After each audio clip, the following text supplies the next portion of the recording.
Lions under the balloon roof here in Pontiac. Spins it to Humphrey's side. Check that, it's Hector at the 2.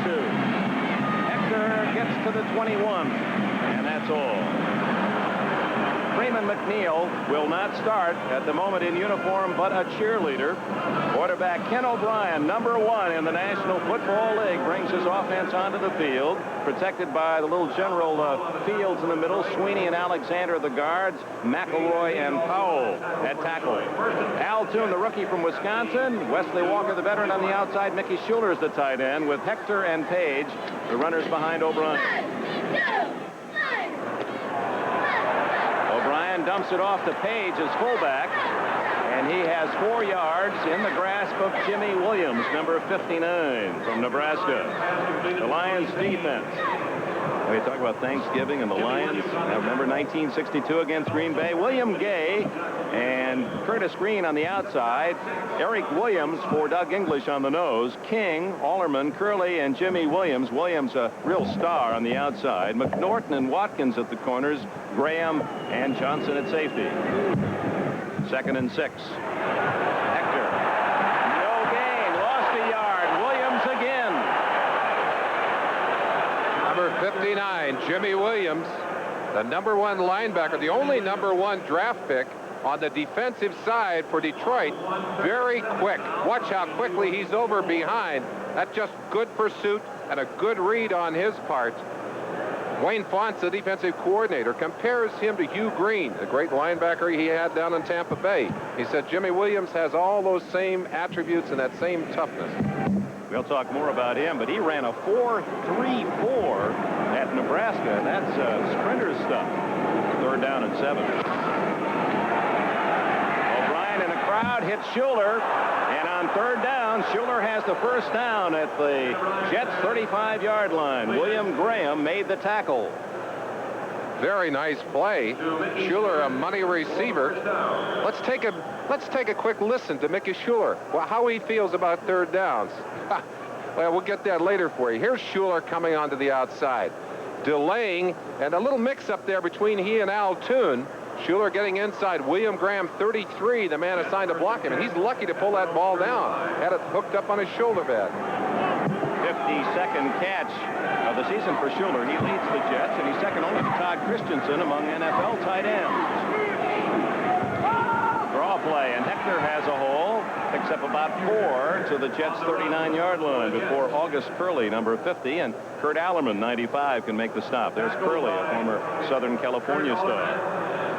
Darrell Rogers talks about his defense as being a bleed 'em defense. And I said, bleed 'em, what does that mean? He said, we try and keep them in front of us and make them make the mistakes. He said, we've given up a lot of yardage, but we forced a lot of people to make their own errors. It's kind of a bend but don't break philosophy. Almost encouraging them to run and not pass. That's shown in motion. O'Brien looked as if he wanted to go deep and almost intercepted. August Curley in front of the intended target, Mickey Schuler. His dad was August Sr. Granddaddy was Augustus Curley. I think the thing that Ken O'Brien has done best as a young quarterback is avoid the interceptions. Only 6 interceptions on the season, 19 touchdowns. He almost went to 7 with this pass, but even that one was thrown down.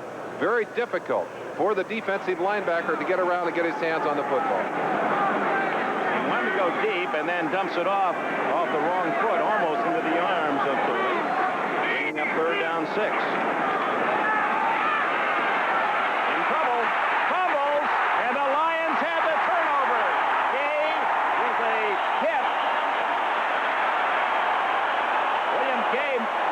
The ball, and Steve Bach, 68.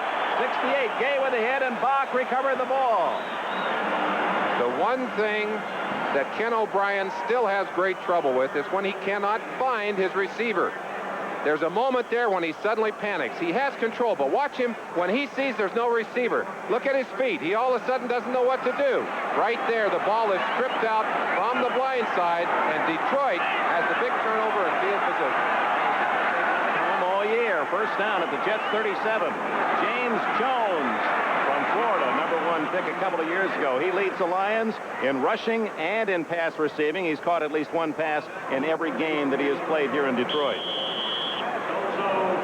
The offense for the Lions, Mott the center, Dietrich and Dorney. Dorney normally a tackle inside of the guard, with Stringer now a tackle, along with the #1 draft pick Lomas Brown at left tackle. Nichols and Thompson, the veterans, outside.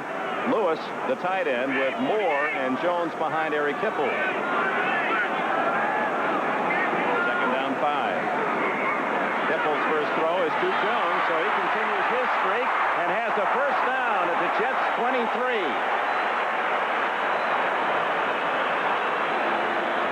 9 yards before Johnny Lynn can make the tackle. The Jets defensively have been tough against the run. Klecko on the nose, maybe the best player at that position in the NFL now. Gastineau and Bennett on the outside.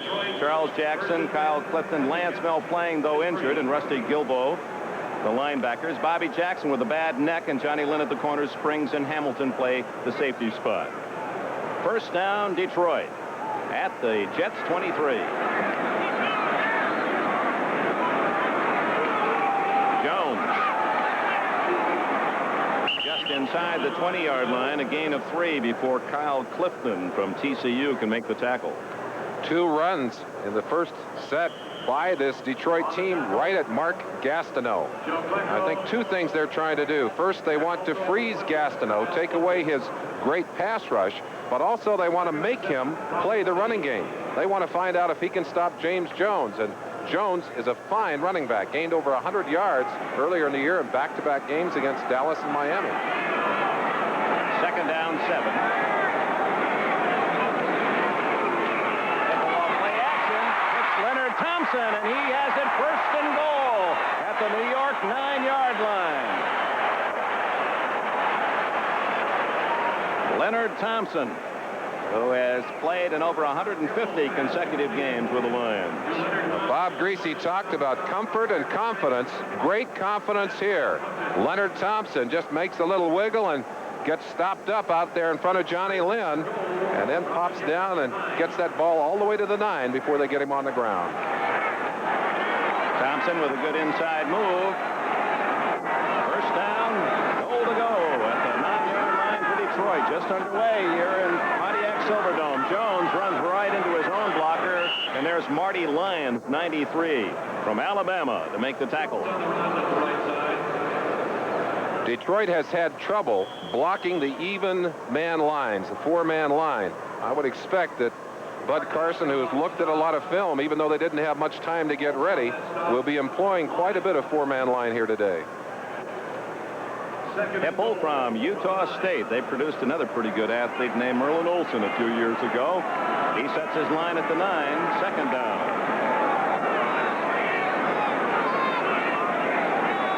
Hipple audibilizing.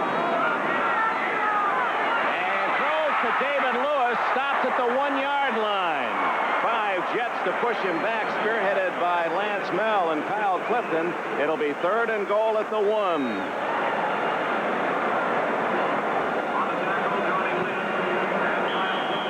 Lewis right here, and as he comes down to the middle of the field, the linebackers will drop to either side, and a good throw by Hipple. As you see him release to the inside, gets in between the 2 linebackers, and then sits down, finds the open area, just doesn't get into the end zone. Ball is spotted just inside the 1-yard line on 3rd and goal.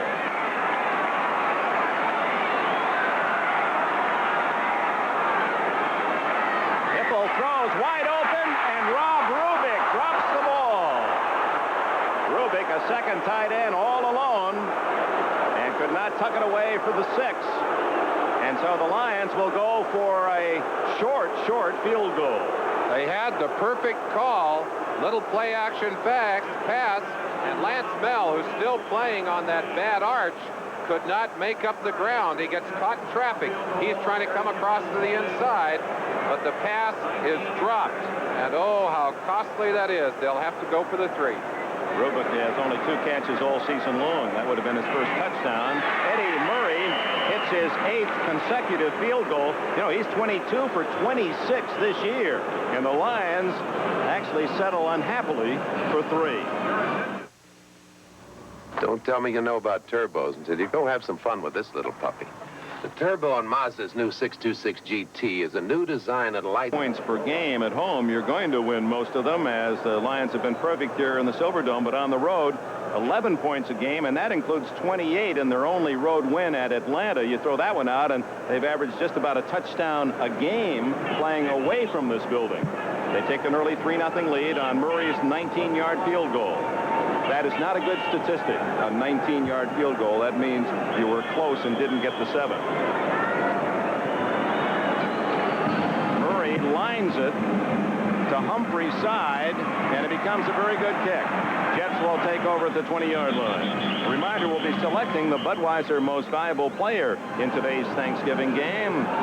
Think along with us and see the player you might pick for that award. We'll announce it later. Ken O'Brien fumbled in his last play on this field in this quarter, and it led to the field goal. O'Brien from the University of California, Davis. He was 25 years of age yesterday. What terrific numbers for him. Best percentage of any passer in the NFL, best interception percentage. Hector for 6. Johnny Hector, who has never rushed for 1,000 yards as a Jet, of course, playing in reserve behind Freeman McNeil. It's tough to get the opportunity. He had 97 last Sunday. He had 97 once last year against Cleveland, and he's really salivating. He's thinking about trying to get to that century mark. There's McNeil cheering him on, and of course, against the Lions, the poorest record against the rush in the NFL. Hector thinks this might be his day. Hector again. He has close to a first down at the 30-yard line. Kurt Hallerman made the tackle. We talked to Joe Fields about what he has to do as he gets to the line of scrimmage. The center has some interesting responsibilities. Ferguson also on the tackle. In a game like today, we're expecting a lot of different things from the Detroit Lions, a lot of different blitzes, a lot of different defensive fronts. So in this kind of situation, I'm expecting to make a lot of calls for the offensive lineman and also to help the quarterback out so he knows what we're all doing up front. There he is. He calls signals for the rest of the line. The general he is in the middle of that offensive line. It was a first down picked up by Hector, and O'Brien on first down throws a wobbler, incomplete. Now, whether somebody hit his arm or the ball was tipped, but that one was spinning like an end-over-end kick toward Wesley Walker. Hit by Angelo King and William Gay just as he tried to release that ball, and it went awry. He's lucky it was not intercepted. I believe he wanted Schuler on the right-hand side, but he was hit very hard by 2 of those Lions. Watch him from the blind side now. Just as he starts that arm forward, he is hit and misdirected that pass. So many interceptions you see come off that kind of play on the quarterback, and so many injuries for the quarterback. You can see why. King from South Carolina State, the former Dallas Cowboy. Beautiful throw to Schuler, in, knocked down by William Frizzell. He may have saved a touchdown. Picked out of North Carolina Central in Durham, North Carolina last year. Frizzell just tall enough to knock that away from Schuler, who seemed wide open.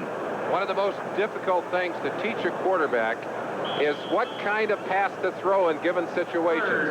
Sometimes you got to zip that ball. Sometimes you got to loft it. O'Brien is starting to make those choices automatically. Lofted that ball. It was just a fingertip on that ball. If it goes over the fingers of Frizzell, it's a big, big game. See if the Lions are coming with a blitz on 3rd and 10. No. And Hector to run. And he goes nowhere. Bobby Watkins met him at the 35, a gain of just 4. And on comes Dave Jennings and the Jets punting unit. Well, the advantage that we had talked about on the line of scrimmage certainly has not been evident for the Jets, as the Lions, I think, at a higher emotional level to start this game. The Jets kind of sluggish, and it's hard to get started. You've only had a couple of days to rest. They better get going here pretty quick. Pete Manley standing back at the Lion 20.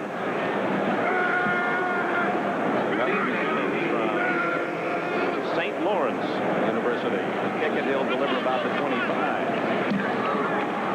Short kick. Manley lets it bounce. And the Jets roll to the 23. Timeout, 5 minutes and 54 seconds remaining in this opening period. It's the Lions leading. Jets working on this holiday for the 5th time in their history. The Lions record is a bit surprising. It just would seem that through the years that they have won more than that. Only one game above 500 on Thanksgiving. Well, the 10 days off for the winner really is a bonus. 3-0 Detroit. 37-yard punt by Jennings. Hipple goes down in the grasp of you-know-who, number 99, Mark Gastineau. His 10th and a half sack this year leads the Jets. A submarine sack by Gastineau. They've moved Marty Lyons out on the outside. He's on the other side. Gastineau is cut at the line. Look at him just crawling in there. I don't think Hipple could see. He can crawl faster. Most guys can run in to make that sack. Here he is in isolation. Knocked down, and Hipple looking downfield certainly didn't see the 265-pound Gastineau swimming in for the sack.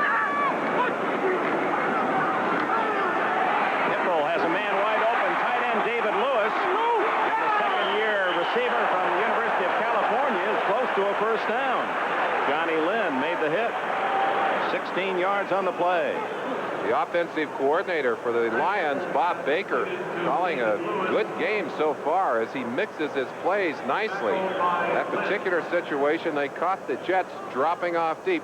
There's Bob Baker on the sideline, a veteran coach, and he certainly has been a big assist to Darryl Rogers here as he's helped to formulate offensive plans. They're going to bring the chain gang all the way across the field to measure on the play.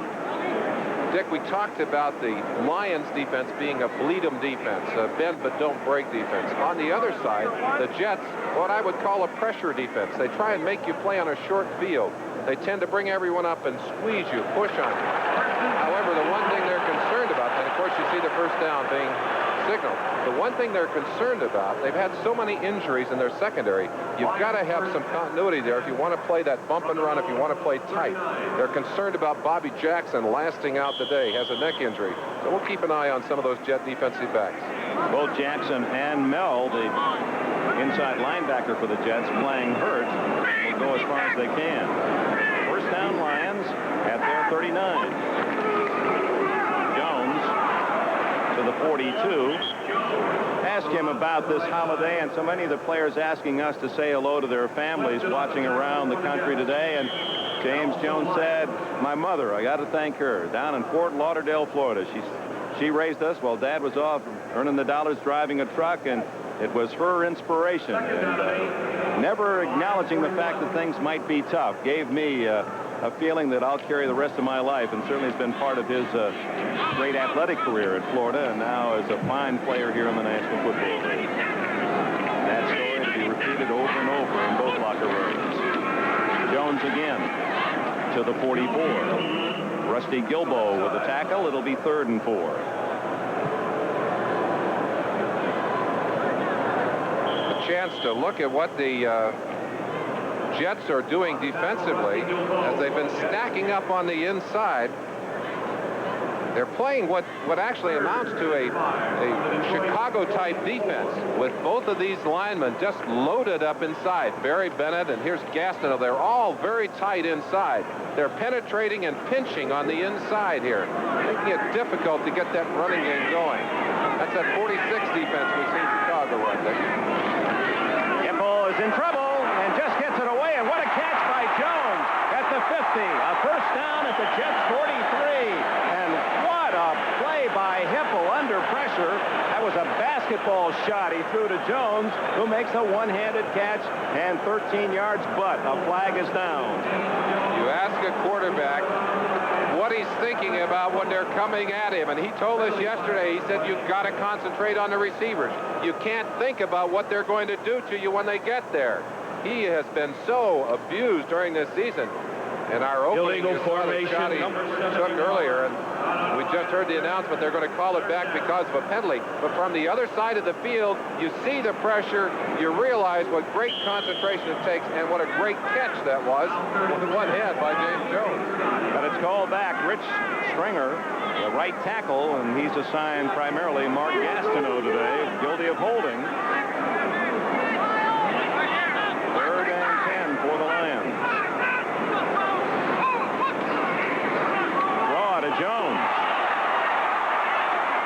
Good play by Kerry Glenn. Make that Harry Hamilton, who came up from the secondary, to drop him cleanly shy of the 45. And on 4th down, the Lions will have to punt. Dirty Harry, as he calls himself. A tough defensive hitter. He earned that name. 4th and 3. He comes in and he'll pop you. He's a hitter, no question about it. Going back to the penalty, it was not holding on Stringer. They called him for an illegal formation. Apparently, he was an uncovered, ineligible receiver at that end of the line. Means a wide receiver had to be up on the line. He was too far back. Kurt Sohn, who had that key punt return in overtime to set up the win against New England last Sunday, is back at the 10-yard line for the Jets. Mike Black averaging about 42.5 yards per punt on the year. He kicked for Rogers at Arizona State. Short, end over end, fair catch Sohn at the 22-yard line. So Jennings and Black, their first punts are both quite short. That one was 32 yards, 2:53 remaining in the first period. Well, the Vikings and the Lions back in 1968 in the mud of then Briggs Stadium. You played the year before, and then you also played here in the Silverdome. 67. I played 2 of these games, 67 and 75. We were lucky enough to win both of them. But out in the mud, it's a different ball game, believe me. Let me ask you about that, whether you liked it better in the mud or on the hard carpet. Jets trailing 3-0. Less than 3 minutes left, first quarter. Ken O'Brien with a flag down. He's got his man for a possible first down, Al Toon. Angelo King with a tackle at the 35. We'll check the flag. Motion against the Jets.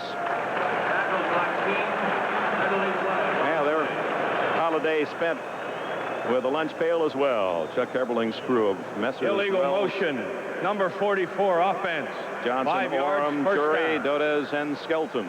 Jets 1st and 10 at the New York 17. 1st and 15. Did you like playing in the mud? I actually did. Of course, I felt it was to my advantage because I could block out the pain mentally, and I didn't have to handle the football. But I kind of enjoyed it in the mud. Draw play to Hector. And the former Texas A&M star. Teamed with Ernest Jackson, former Charger now with Philadelphia Eagles with the Aggies. Brought down by Curley and Eric Williams. On the tackle for Detroit, Curtis Green. 2nd down, 9. Have a big Sunday coming up on NBC. And don't forget the Giants, you folks watching in New York. The Giants will be here on the home of the Peacock on Sunday. So join us at 12:30 for NFL 85 prior to the Giants game. O'Brien looking deep. Throws underneath, incomplete to Wesley Walker coming back to meet the ball. Walker, who had that 88-yard touchdown against New England on Sunday. Jimmy Williams, the closest Lion. It's 3rd down. Good training there, as you saw both receiver and quarterback reacting to a problem. They weren't open early. Walker sensed that his quarterback was in trouble and headed back. Good receiver comes back to the football in that situation. Ball thrown a little bit too hot for Walker to handle, but the idea was right, and the experience was good. Toon to the right. Rocky Cleaver now in. He's to the left. And Sohn now in motion. Down goes O'Brien. The 2nd sack and the 49th time this year. Ken O'Brien has been dropped trying to pass. William Gay credited with a sack, his 4th of the year. So Gay has had a big first quarter. He's the man who forced the fumble that led to the Lions field goal. Started his NFL career as a tight end and moved inside to become a very aggressive defensive lineman. Pressure from outside and from inside. You see his legs stripped away by Gay. No chance for O'Brien. As you see, Dave Jennings will take the snap right on the goal line. Pete Manley back at the Lions 43.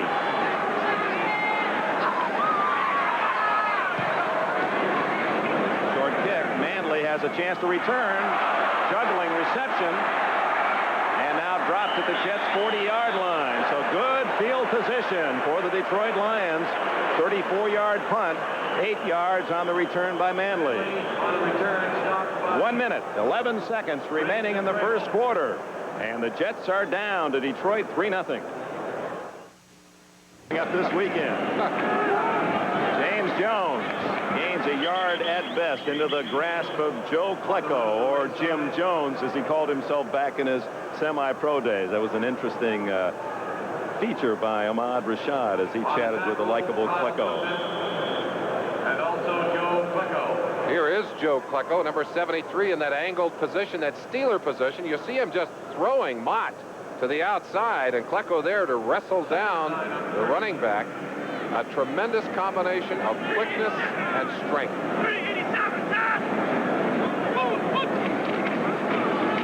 Jones, the workhorse, can't break the fourth tackle as he was bouncing off Jets white shirts, and Lance Mell and Harry Hamilton without the helmet finally bring him down. No gain. Again, Klecko penetrating, driving inside on that play.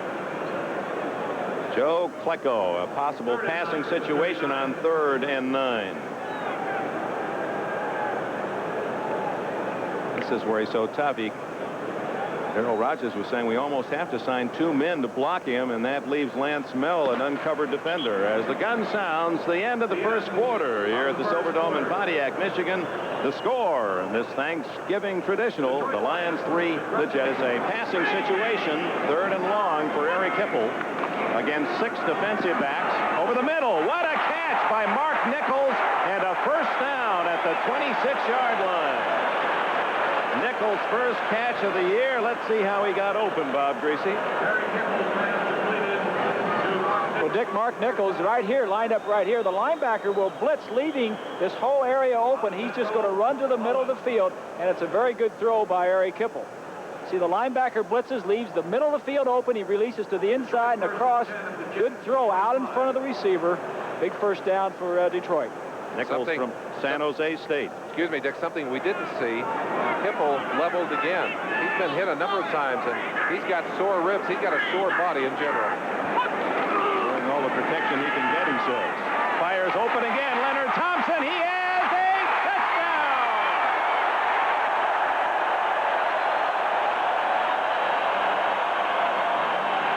His point after try, right down the middle. And the Lions, true to form, tough at home. 70,000 has cheered the Lions into a 10-0 lead over the favored New York Jets. And Eddie Murray now to kick to Johnny Hector and Bobby Humphrey. It's to Humphrey's side. He's going to take it out. Hector tried to keep him in the end zone. Humphrey wouldn't listen, and maybe with good cause. He's all the way to the 28, and for a moment it appeared he might go even farther. Let's go back now to the touchdown 25-yard pass, Hipple to Leonard Thompson. Leonard Thompson working one-on-one on Bobby Jackson. And Jackson, you remember, has a neck strain. He doesn't put his head in on the tackle. And because of that, missed the tackle and allowed Thompson to get away. A case where an injury really hurt him. Leonard Thompson. I wonder if they'll replay that on his radio station in Phoenix. KSUN, K-Sun in Phoenix. Interestingly, it's an all-children's radio station. That's their format, night and day, just the program to the kids. O'Brien has a man open, Wesley Walker, and Walker's to the 24 of Detroit. There's the big play from the Jets, and O'Brien may not be happy he had a touchdown had he strung it out there a little farther. Dick, here, the play-action fake. Watch the safety right here. Graham is going to get beat. Walker's going to come from this side, but all the play acting in here is going to pull him up, and then the throw is going to go over his head. See the play action up front. Graham, 33, holds, steps forward, and now it's too late. Walker is behind him, and a big play for the Jets. Boy, that illustrates how really fast this game is. He just took that one false step, and suddenly there's Walker flying by him. First down, Jets at the 24. Schuler in motion. Another play action for O'Brien. Intercepted and dropped. Oh, my. Angelo King had it right in his mitts as they volleyballed it around, and the Lions secondary, but no one could squeeze it. There's Vernon Maxwell. Several Lions with their hands on that football. Vernon Maxwell, number 98, also had a chance at it.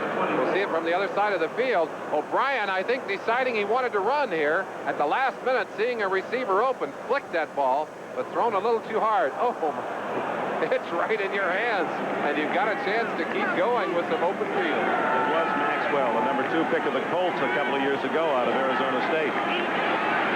With second life, O'Brien just misses connections with Johnny Hector, and a flag is down. Maybe a late hit on O'Brien. I think William Gay is the man who came in and leveled O'Brien late from the backside, and that's going to be costly to Detroit Lions. They'll mark off the big penalty, but O'Brien shaking his head.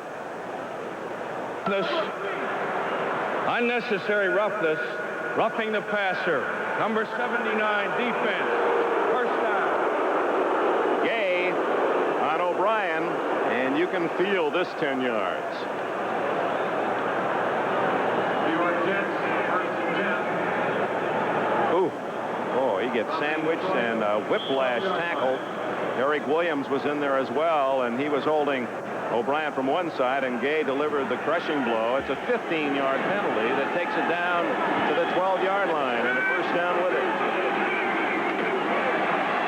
Hector caught from the backside, but Curtis Green, who played his football at Alabama State.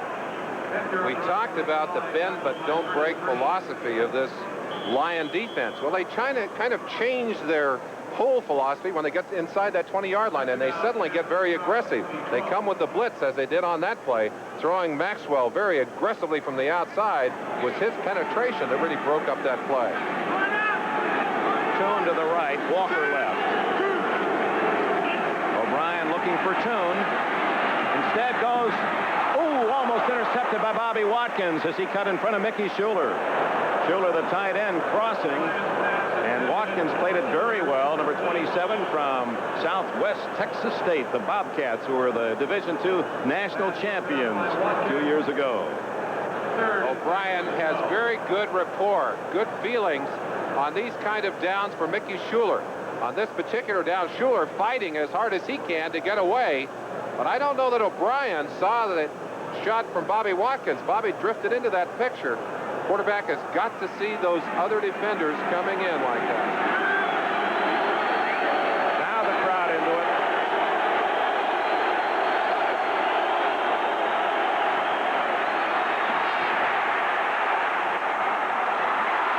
Again, almost intercepted by the Lions.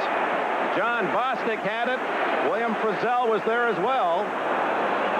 But it was Bostic who could have had the touchback for Detroit. Instead, the Jets have a chance for 3. I think that's the 4th time today that O'Brien has put it in the hands of these Detroit defenders. And if this defense has had a weakness on pass defense, besides the problems they've had covering people, it's the inability of their defensive backs to catch the ball when it's in their hands. They have done it again today. Knock it down. Frying pan hands. Leahy from 29.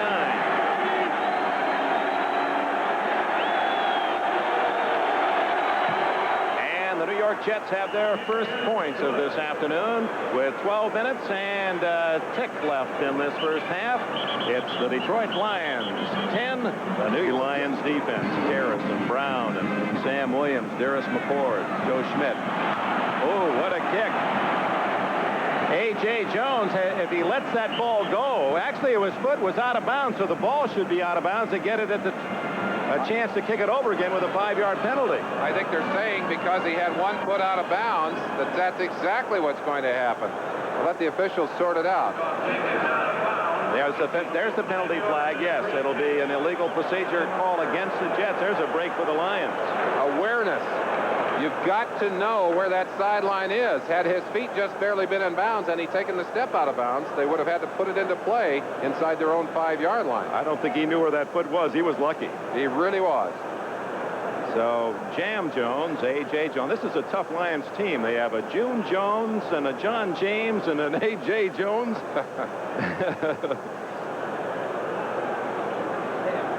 So, after the 5-yard penalty, Leahy will have to kick it from the 30-yard line.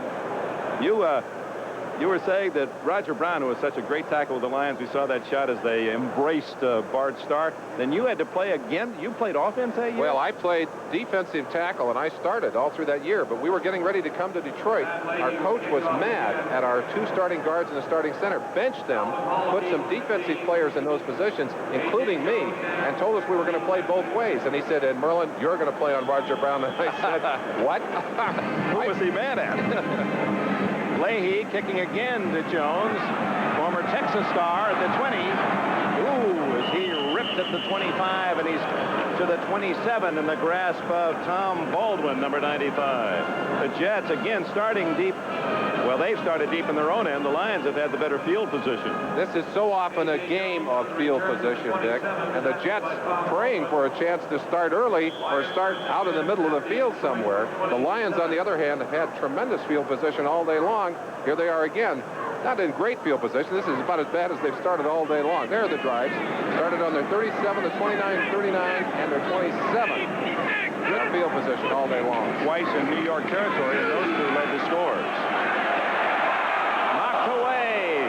Mark Nichols, the intended target, and Johnny Lynn got there just in time. The pass seemed to float a bit, got a little push and shove going. Said, "Wait a minute, I wanted the white meat." No, you said you wanted the drumstick. Boy. Dorney, Keith Dorney, the former All-American at Penn State. He's playing in the middle and has only played a couple of games at guard. He's a tackle. Can you imagine the responsibility you'd have of taking on Joe Klecko in the middle there? Dorney and Klecko locked up. I mean, that is nose to nose. I don't think that anyone in the league is playing better in the defensive line than Klecko. And when you have to play an unusual position, going from tackle to guard, and then take on Klecko too, that's a load.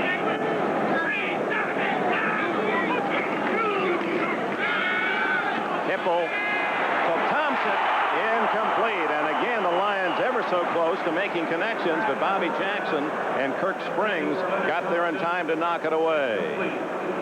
Keith Dorney, not only is he moving to a strange position from tackle to guard, never played guard before this year, he's playing with a painful broken toe.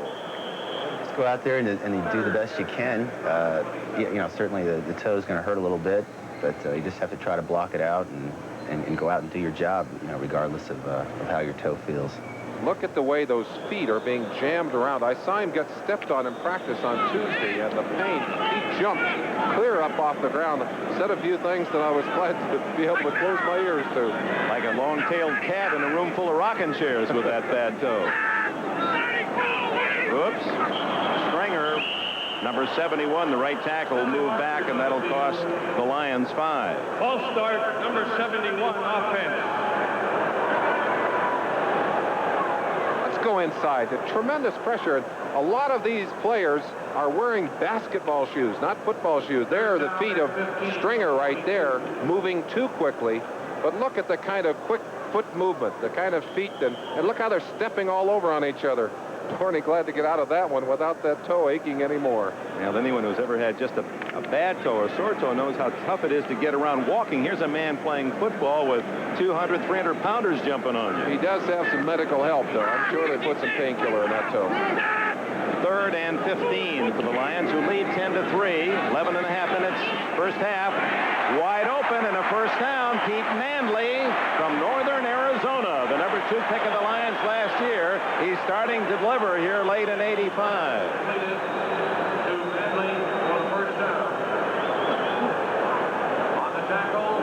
Receiver to catch a pass is going to break to the inside and catch the ball right over the middle for the first down. 42. 3rd and 15. The defensive backs come man-to-man coverage. The flanker trails him to the inside, and a good catch by the young receiver. And Hipple's done a good job picking up first downs on 3rd and long. James Jones was very busy early in the game, and suddenly they are reminded that talented Jones is back there. They give him a couple of yards. They would get a shot at Pete Manley. Interesting, you look down there, he's wearing a glove on one hand and no glove on the other hand. And I said, isn't that a little strange? He said, well, when I was a freshman in college, I broke a finger on my hand. There he is on the sideline. He said, I broke a finger on my left hand, and I taped it, but I didn't get the kind of support, so I got a glove. a football glove that gave me some protection on the left hand, and I've worn one glove ever since. Well, Michael Jackson, a great Northern Arizona fan, noted that, and well, trends do begin somewhere. Incomplete. Mark Nichols, the intended receiver, and Johnny Lynn bats it away. Well, the good defensive backs kind of burp those receivers, just like you burp a baby. They let them get that ball up in the air, and then they say, hey, think about the ribs here. Lynn, who played his football out in Westwood, California. UCLA on the Rose Bowl again for Terry Donahue, and we'll have that, of course, here on NBC. And what a great January 1st lineup we have here on NBC. Rather frazzled Bud Carson, defensive coordinator, not happy, I'm sure, with the way his defense is playing so far in this game. 3rd down 8. Hipple over the middle, and Thompson was open. Pass was a little high, but Leonard knows he should have caught it. Bobby Jackson on that play, and Leonard Lyles collided. Lyles up in almost a linebacking position, trying to get to the outside to cover the motion man, ran right into Jackson and knocked him down, and had Hipple been able to get that ball on target, that would have been a giant gain. Darrell Rogers, who played his college ball at Fresno State, was a wide receiver. In fact, a couple of years, or tried to in the NFL with the Lions as with the LA Rams as a defensive back. Kurt Sohn is deep at the 10. Black's second punt of the afternoon.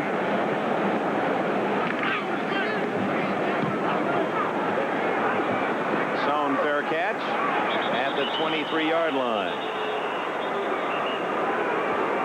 The Jets trailing by a touchdown, in possession of the pumpkin after a 33-yard kick by Mike Black. We have 9:56 remaining in the Ahmad Rashad's proposal. You know, when a guy has to use the network to make the phone call, what kind of ring's he going to give her? Yeah, that's something definitely wrong with that. And the other thing, what if she says no now? Think about that. Has he heard yet?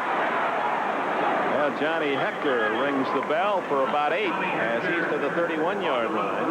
Kind of reminds me, Dick, of one of the first times I asked a girl to dance with me and walked all the way across the room. I said, would you like to dance? She said, no. Where do you go? Here's the way the Jets have started today. As you can see, they have had tough field position all day long. When you have that far to go, it makes it very hard on an offense. A 48-yard pass from O'Brien to Wesley Walker got them in position for their only points, a field goal. Hector has a first down at the 35-yard line. Bobby Watkins trips him up. And Johnny Hector continues to be the dominant runner in this game. He certainly is running well, but he is not Freeman McNeil. And the Jets really miss Freeman's cutting and slashing because he's the home run hitter. I'm sure he is upset about not having a chance to play today, but he does want to heal, and I don't blame him for that either. Down, Hector again. Good chunky yardage, 8 more for Hector, who's now over 40 yards in this first half. Jimmy Williams, 59, assisted by Bruce McNorton. If you're going to control a 3-4 defense, you've got to control that nose man. Eric Williams right here, and that 65 Joe Fields. Look how he just turns that nose man aside and just turns him right away. Hector takes the slant through there and gets a nice gain. That'll make Joe Fields' mom down in St. Petersburg, Florida, pleased. She's quite a fan. Hector has the first down, and we say quite a fan, not just of her son. Obviously, you watch your own boy play, but Joe Fields says, my mom will tape other games so that when she's watching mine, she can go watch the other games she missed someplace else. She really was the inspiration. Fields said, I was going to go to a college that didn't have a football team. My mom says, oh, no, you don't. You go somewhere where they have a program. Went to little Widener College and eventually picked off by the New York Jets and now a star in the NFL. Dick, you make a good point. We've dedicated this game to the moms and the wives and the grandmoms, and I'll tell you, the women know an awful lot about this game. We don't always give them enough credit for their football knowledge and for their interest. I'd never take a test with your wife, Susan. I know that. Oh! Al Toon, and fortunately for O'Brien, and maybe by design, he was blown away on that throw. That's a particular defense that Wayne Fonts had put in. They know that the Jets like that stop pattern. That's about an 8-yard run out and then a stop. There's Wayne Font signaling in the defense. He said, we're going to make it look like we're dropping off and then stop. We're hoping we can catch them throwing that stop pattern and intercept it and go all the way. Had McNorton not stumbled, he may well have done it on that last play. On the 47, 2nd and 10 for O'Brien. It might be a fumble. If it is, it's a Lions ball. Let's wait for the officials. Yep, fumble. Recovered by William Gay. Curtis Green, 62, hit him from the backside. And they say that O'Brien's arm was not going forward. That's the second fumble by the Jets quarterback. O'Brien just lost that football. I don't think anyone hit him as he had his hand out there. He gets away from the pressure as you look at it from the other side of the field. Watch him. Does a good job here of avoiding the pressure. One shot from the backside, but no one has a hold of him here. Just started to whip that ball back. It slipped out of his hand. And indeed, it was a good call by the officials. Fumble all the way. Credit Gay with a fumble recovery and a sack. From the 43, Hipple off play action with Klecko all over him. Has a man, Nichols. And a good play by Johnny Lynn. That's a second long gainer denied by Lynn, number 29, at the last moment. Nichols was open behind him. That'll stop your heart if you're the defensive coordinator, because they had the play. Even though Hipple was under pressure, he's still able to get this ball off. Bobby Jackson not able to get across to help right there. Kirk Springs, 21, coming across as a safety. Look at the pressure Klecko puts on Hipple. Oh, you talk about, he's wearing a big set of rib pads to protect him. He said, I wish I had pads for the rest of my body. Jones with a flag down, and James Jones stretches to the Jets' 36-yard line. Rusty Gilbo with a tackle. We'll check the penalty. Against the Jets. 3-5 for Detroit.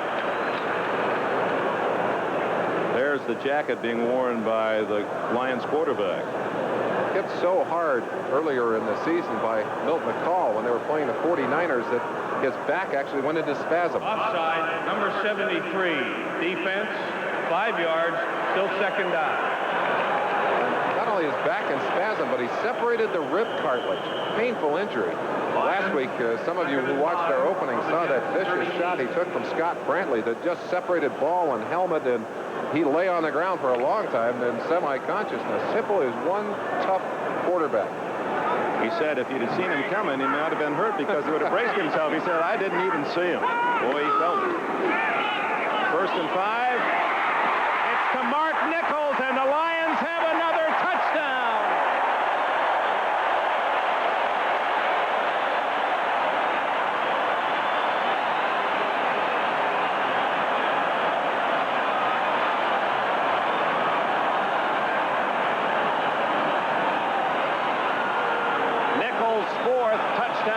Of the year, and Darrell Rogers' Lions jump in front 16-3.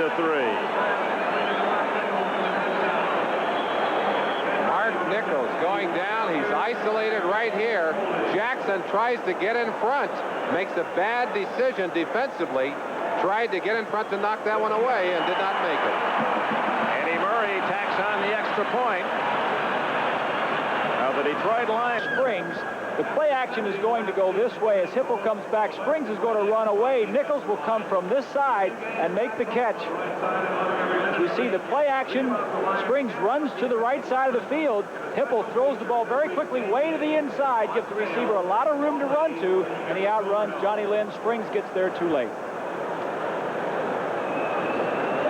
Mark Nichols with a Thanksgiving smile. Maybe the other quarterback, Joe Ferguson, as we get a look at, there's Ferguson. Of course, a Buffalo yard penalty. To Bobby Humphrey at the 8. Humphrey is dangerous and is all the way to the 45-yard line. Humphrey from New Mexico State, the #1 kickoff returner in the NFL last year. We've got a penalty, though. They're going to mark it back.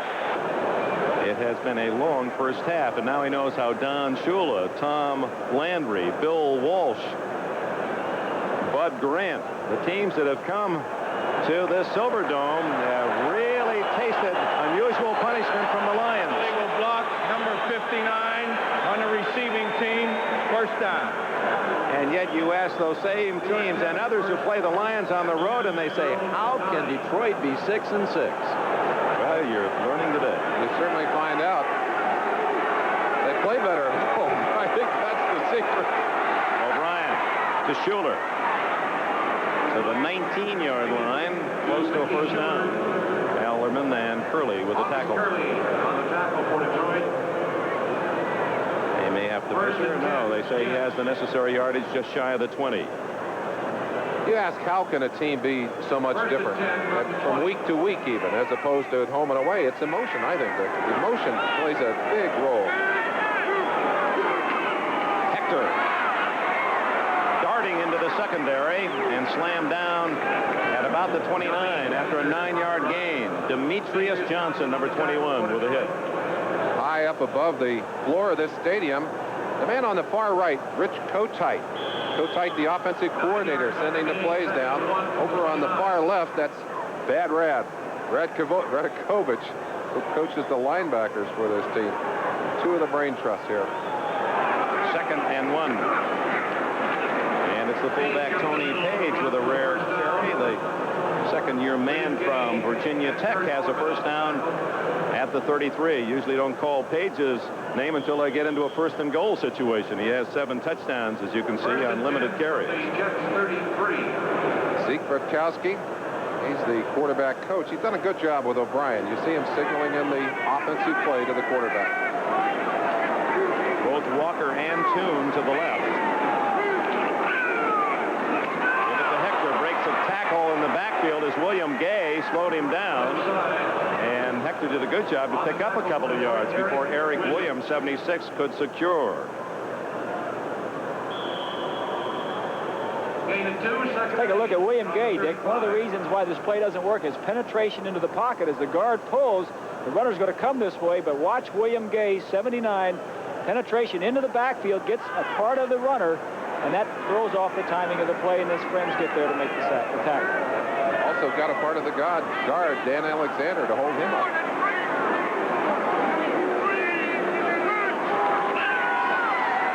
O'Brien to the outside to Al Toon, and the talented rookie from Wisconsin has a first down. And what a job Toon has done. A starter just 3 games ago, and in 3 games as a starter, he's caught 22 passes, plus this one today. He's also playing with tightly wrapped ribs. Hurt on the left side of the ribs. Took a real beating in that game against New England last week. This Detroit defense, as we mentioned, tends to lay off a little bit, especially on the corners. You saw Bobby Watkins giving Toon plenty of room on that play. On first down, O'Brien goes the other way on a one-handed spear by Johnny Hector. And with it, a 5-yard gain before Jimmy Williams can run him off the field of play. Well, 3 games remain after this weekend, and after this game for these two clubs, the Jets will be at Buffalo and then go home for a delightful experience, the Bears and the Cleveland Browns. 9-yard line. Of course, they're just that 1 game ahead of New England and Miami pursuing in the very competitive AFC East. This is the surprise team, the New York Jets. Play action. O'Brien in trouble again, and down he goes. Jimmy Williams and Curtis Green. When you talk to the Jets coaches and you talk to people who've had a chance to watch young Ken O'Brien, they say that he has made tremendous progress in his ability to read defenses, in his ability to call plays, in his leadership. The one place he still has trouble is when he cannot find an open receiver and he has to find room in that pocket, make the decision whether he's going to run or try and throw the ball away. And so far, he has always tended to lean toward eating the ball, taking the sack.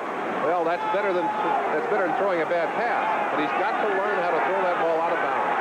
He lost 7 yards on that one, plus the punishment you take. He's been sacked 51 times this year, more than any quarterback. Hector, they try to cross up the lines with a run, and Hector Boy, what an effort by him to get to the 50-yard line, but short of a first down by about 3.5. Took almost the entire Lion team to stop Hector, and with 3 minutes left in the half, the Lions will get the ball again with a 17-3 lead. So far in this game, a much more enthusiastic and a much more determined effort from the Lions, but you can't fault Johnny Hector. He's giving them all he has. So far today, though, the Jets not getting an all-out performance from their team. Jennings, a couple of short kicks. Manley stands at the 10. 2 turnovers. Lions recovering a couple of fumbles. There's a good kick by Jennings. But will it stay in the field of play? No. Kicks into the end zone, and the Lions will start from their 20. 50 yards minus the 20. First and 10 at their own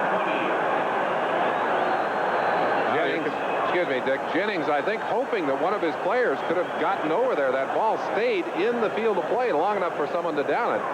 Flowers had gone down. Of course, he's the specialist that the Jets picked up to play on the special teams exclusively. He'd gone down, and I think he just lost track of that football. There was plenty of time for him to cut over and perhaps get a hand on it. You saw the head shake there.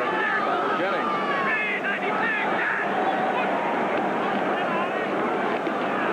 Keppel handing off, and a couple of yards for Alvin Moore. First time he's carried the ball. He's from Arizona State, acquired from the Colts in a trade for Robbie Martin early this year.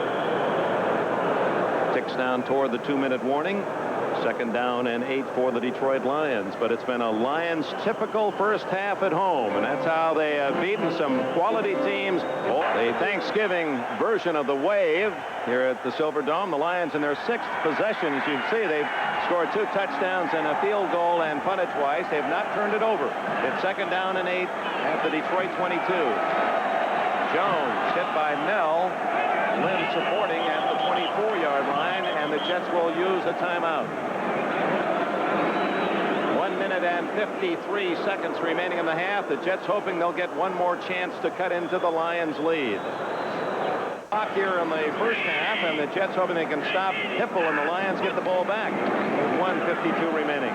But they won't. Leonard Thompson has a first down at the 34.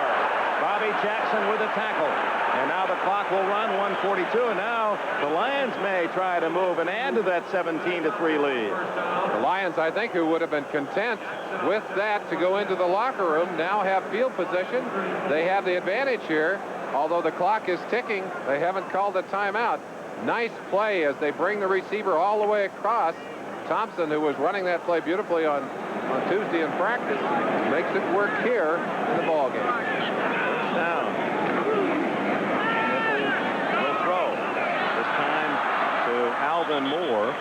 And Moore stops the clock at the 42-yard line. Kirk Springs there for the Jets after a 9-yard play. At the 42. Springs from Miami of Ohio. Native of Cincinnati. That an 8-yard gain, 2nd down and 2 at the 42 with 1 minute 8 seconds remaining in the half. At halftime, Cloyce Buck. Some of you old-timers will remember the lanky wide receiver of the Lions. Well, he's had a very successful life after football and has shared it with football and his former teammates. It's a nice story. I hope you stay with us. That'll stop the clock. 1:03 left. The Lions would be leading 21-3, but for a sure touchdown drop by tight end Rob Rubik on their first opportunity. I'm sure, though, Dick, that they're extremely pleased with the lead they have on the clock and the fact that they have simply outplayed the Jets in virtually every department in this first half. 3rd down and 12. Make that 3rd down and 2 at the 42.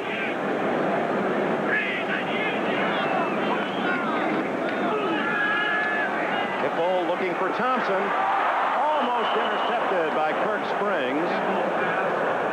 Jackson was there as well, but it was Springs who had his eyes focused on an interception. The timing, and it's something that Bob Greasy talked about early. You work every day on this surface, and the timing is different on an artificial surface. They know exactly where that ball is going to be. Of course, Bobby Jackson didn't. It was only the aggressive play by Kirk Springs there coming across from his safety position that saved the catch. The Jets, with 2 timeouts remaining, will get the ball. 57 seconds on the clock at the moment. Clock stopped, and Sohn back at his 11-yard line.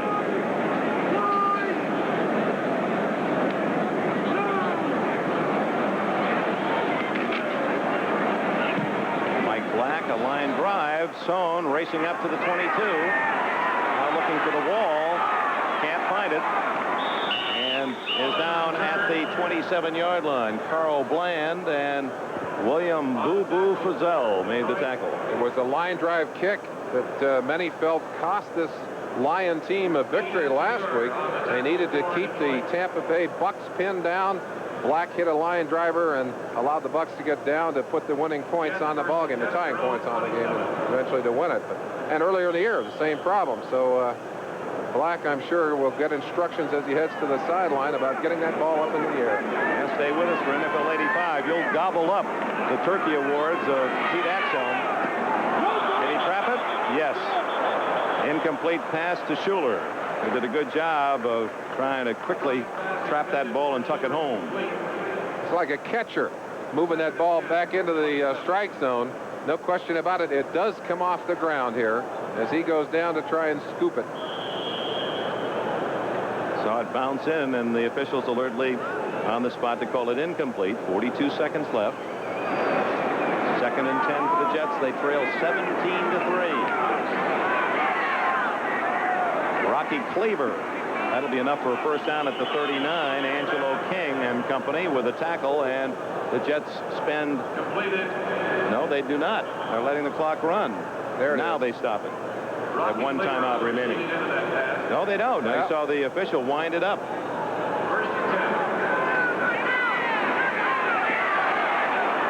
Flag down.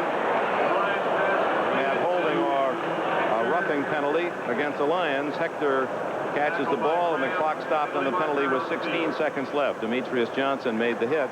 Billy Shields, number 66, in there for Reggie McElroy, and I believe maybe he's the one that they're going to ticket.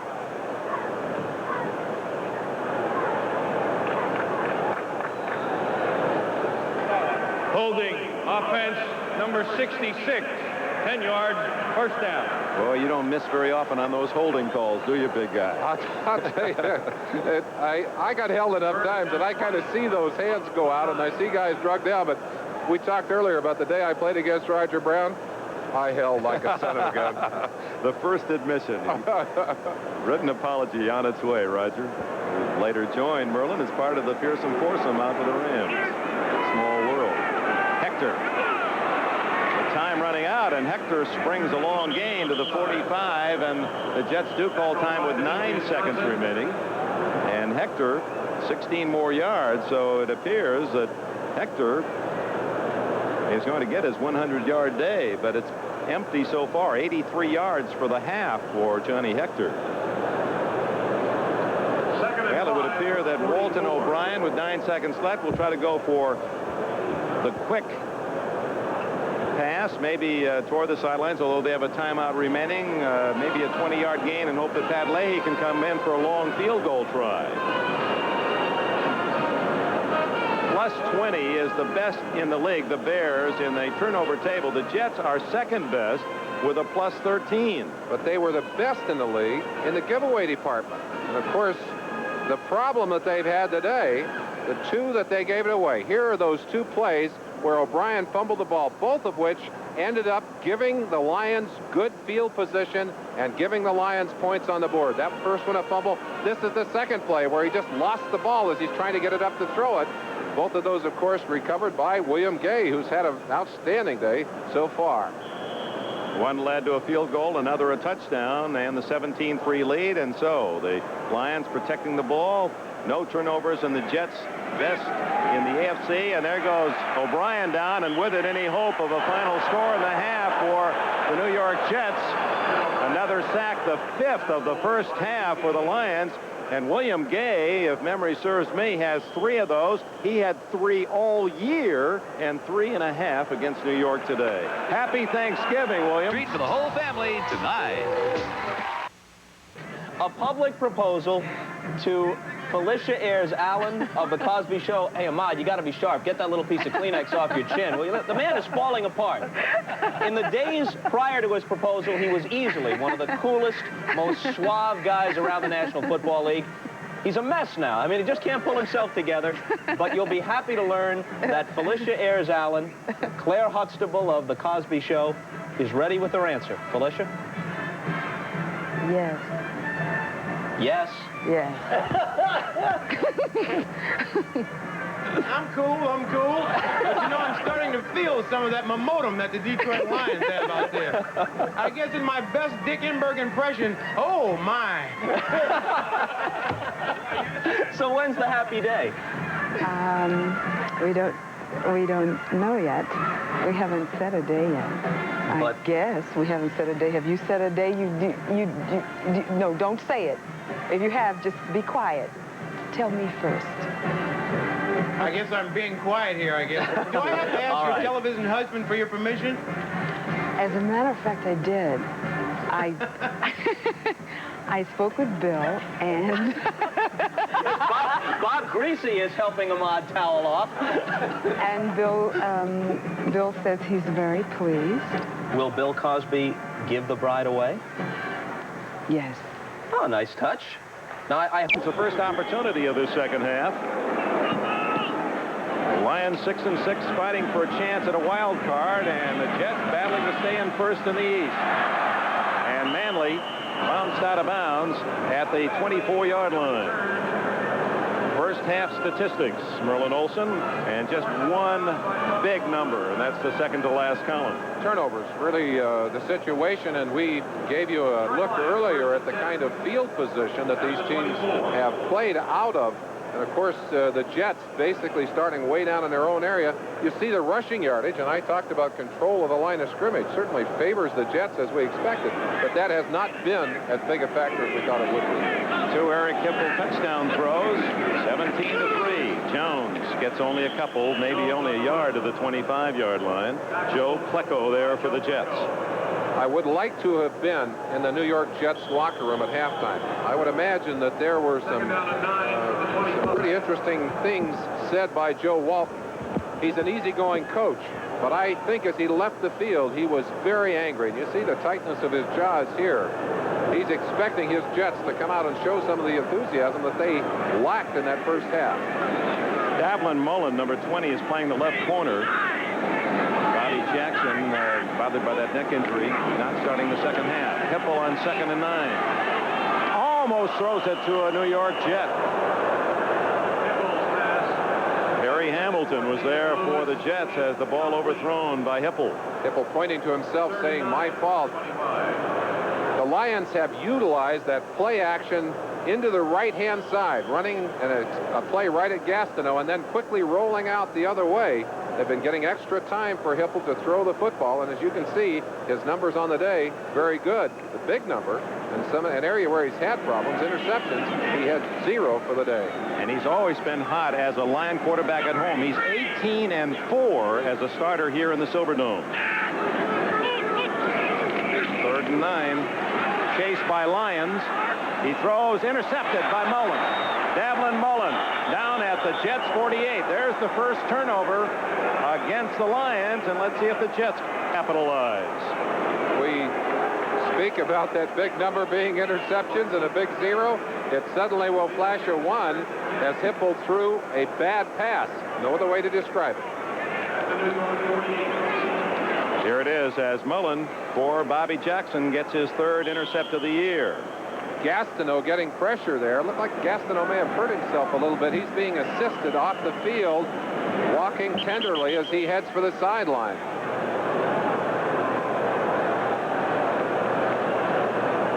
Jets had broken huddle, but with Gastineau just getting off the field to play, referee Heberling asking them to re-huddle. Here's the end of that play as he buries a shoulder into Hipple. Looked like Alvin Moore may have whipped his legs into Gastineau. Oh, I think what he did is just pop that ankle, left ankle a little bit. Johnny Hector, who had a big first half, sprints to the Lion 33, but a flag is down. Great big play. A great big play. You can see Gastineau's pain, but the pain for the Jets continues as that fine run by Hector is going to be called back by a penalty. That would have been another 19 yards for Hector, who had 82 in the first half. Mickey Schuler, number 82, reading the lips of Heberling. See what happened to Mark Gastineau. Maybe from this angle we can tell. He goes through, drives his helmet into Hipple, and then apparently the injury happening right here. You saw that right ankle turn underneath his own body. And that's what happens on the turf. The foot will catch, and it doesn't slide as it would on the natural turf. First down and 20, and the Lions are waiting for the draw, and Hector is swallowed up. No gain. Jimmy Williams, 59. Jimmy Williams, whose brother Toby drafted out of Nebraska by the New England Patriots. Jimmy was a first-round pick of the Lions, and he sent this message to his older brother: eat lots of turkey, Toby. We're going to come and pluck you the next game. Of course, the Lions play in New England a week from Sunday. That game, of course, will have significance in that AFC East, the race the Jets are in right now. A loss here and a win by New England will put them back in a tie. On second down and 20, O'Brien to Schuler, dragging tacklers to the Lions' 48-yard line, where it'll still be third and about 7. Taking Gastineau's equipment apart, they got his shoe off. He may just have jammed that ankle. He works constantly on flexibility, and he may just have scared himself on that play a little bit. You know, watching him work out yesterday, did you see his upper arms on the front and the back of the arms? They were just all black and blue, testimony to the beating that, well, everyone is hurt. I mean, there's no one who says, hey, I feel great at this time of the year in an NFL season. He was kicked in the shins, we understand. 3rd and 5. O'Brien has to swallow it again. That's the sticking point. We talked about it early in the game. Bob Greasy talked about it at halftime. O'Brien, when he cannot find the open receivers, still has a moment of hesitation. Can't decide whether to get rid of that football or to run, and it's that sticking point that has killed him here today. 6th sack of the day. There's the decision as he tries to break it away, and it's Eric Williams, the nose tackle, who comes all the way around Joe Fields to finally get him. He's hidden under a wall of bodies there. Dave Jennings to punt. He averaged just 40 yards a kick in the first half. That's a good one. Keep Manley inside the 10. 20. 30-yard line goes Manley, and the Lions come out of that one rather nicely. Guy Bingham made the tackle for the Jets, who continue to struggle here at the Silverdome with 3 minutes gone in the third quarter.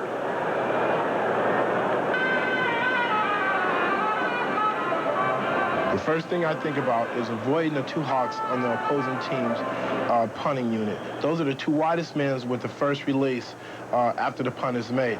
After the catch and after avoiding those two people, I try to make something happen in terms of getting outside or inside and getting up the field. What a good job for Manley. 20 yards on that return.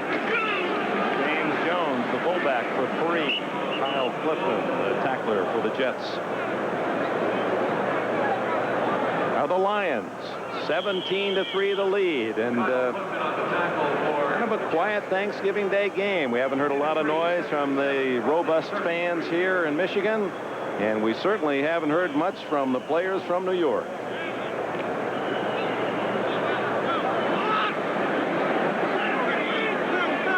Hipple on 2nd and 7. Jones again. No gain. Lance Mell, injured arch and all, in for another tackle. He leads the Jets on the season in tackles.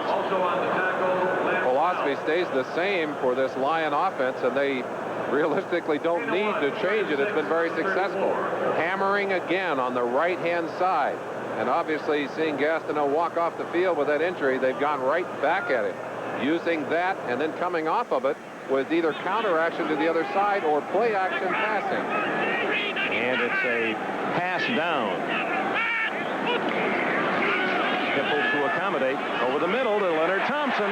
First down. Boy, Thompson seems to be open anytime they want him on those crossing patterns.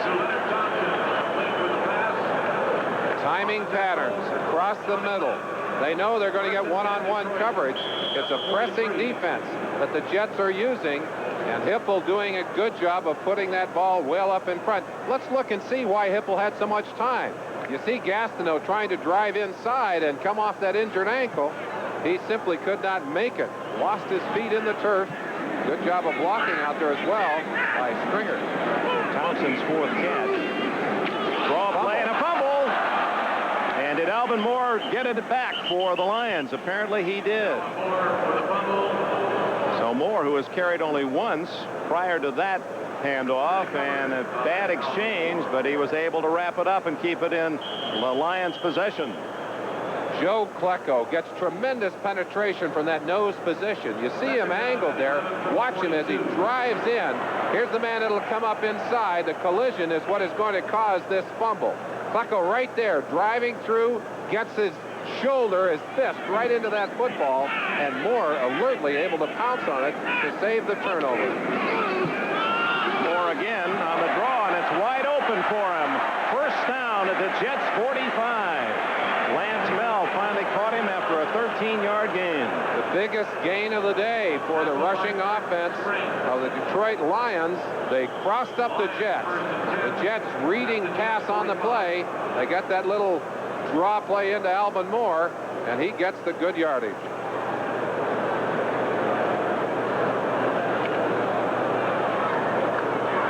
Played for Darrell Rogers at Arizona State. Rogers has really done an excellent job with all the injuries. The new coach has put some new pieces in the puzzle. Flags down as Jones is hammered at the 37-yard line by Rusty Gilbo. Penalty on the play. And while they check that out, we'd like to remind you that today's game from the Silverdome between the Lions. Defensive team declined by the Lions. Hipple wants to understand exactly what the options were. Yeah, they've marked off 5 yards against the Jets. That was the announcement. Well,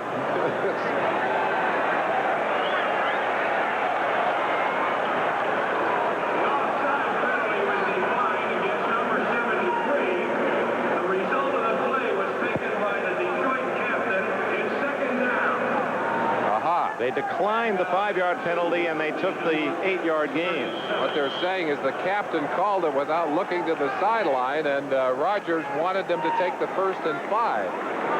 Instead, it's 2nd and 2. St. Jones and Moore staying there.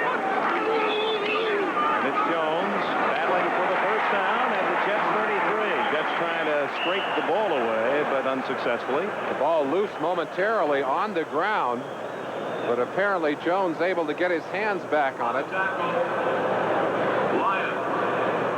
Oh, he's in the language of the players themselves, a horse at 6'2" and 230. Billy Sims talked about him, and of course he blocked for Billy when he first got here. Sims said he was the finest blocker he ever ran in behind, and also called him one of the most aware football players he had ever seen. First down, and the Lions trying to add to their 17-3 lead. Open again, Mark Nichols at the 19. Every time Hipples looks for a man open over the middle on a crossing pattern, he seems to be free. Such crispness in these patterns.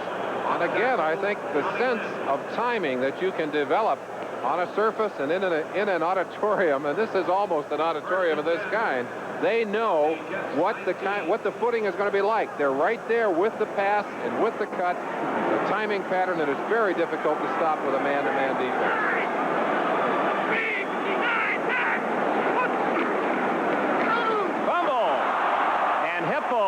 snapper set for the Lions at the 26-yard line. James Jones unable to handle that exchange. Twice the ball has been on the ground in this drive, and I think Marty Lyons may have made a mistake on this play. Number 93, it looked like Marty had a chance to dive on that ball. I think he wants to pick it up here. Oh, I guess he just lost it. That's unfair, Marty, and I apologize. He lost the football. It slid away from him, and Eric Hipple followed it all away and got his body on it. 2nd down and 17. A reminder that later on we'll be selecting our Budweiser most valuable player in today's game. Alvin Moore, just for a couple. Rusty Gilbo. And Lester Lyles on the tackle. Clock running, 6 minutes left in the 3rd quarter. Lions lead by 2 touchdowns. Let's pass out a few bouquets along that offensive line. Steve Mott working hard on Klecko up the front. And, of course, Dorney inside, Stringer outside on that right-hand side. We've seen them hammering all day on the right-hand side. Back on that other side, Dietrich and the big rookie, Lomas Brown. They've done a good job in there. Darrell Rogers feels this is the strength for the future of the Lions, that basically young offensive line. He's looking for Nichols, and that's going to be interference. Davlin Mullen on his back. Meanwhile, Hipple very slow in getting up as he was knocked on his front.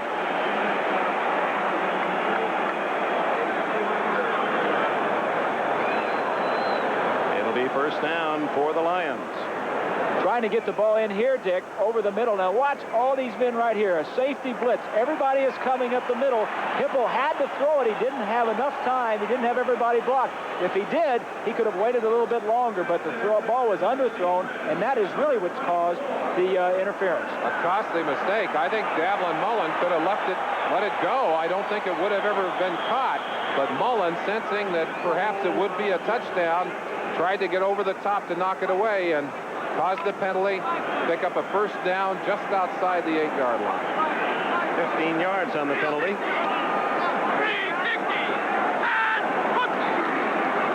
Fake to Jones, the throw to Thompson. Oh, my.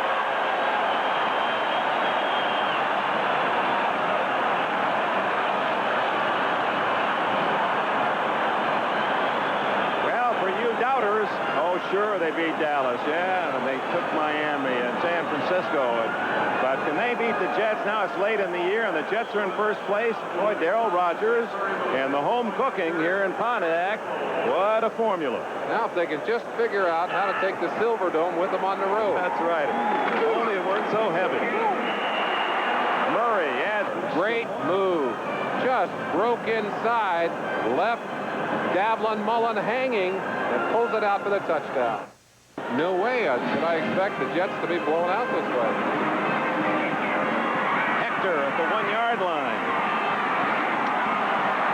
25, 30, 40, and finally Bostic bumps him out of bounds near midfield at the 47 of the Jets. Bob Gracie loves to keep his eyes on the quarterback. It's a situation, the right play at the right time, Dick. The strong safety is going to blitz Springs.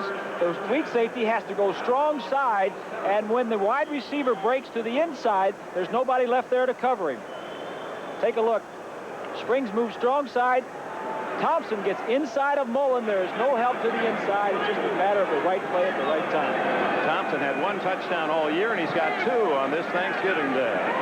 O'Brien to Toon, and he's out of bounds at the 43 of the Lions. That'll be close to a 1st down. Toon doing a little tap dance on the sideline there. Looked like he was going out of bounds a yard short of that 1st down, and at the last second, he'll just hop. Watch his feet.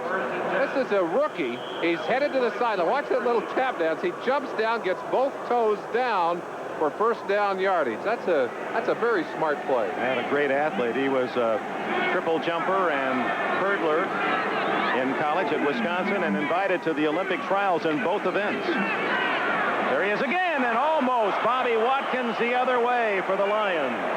And that's about all it would have taken, as the Jets are already in a mighty deep well, down 24-3, and Watkins had a sure 6 if he catches that one.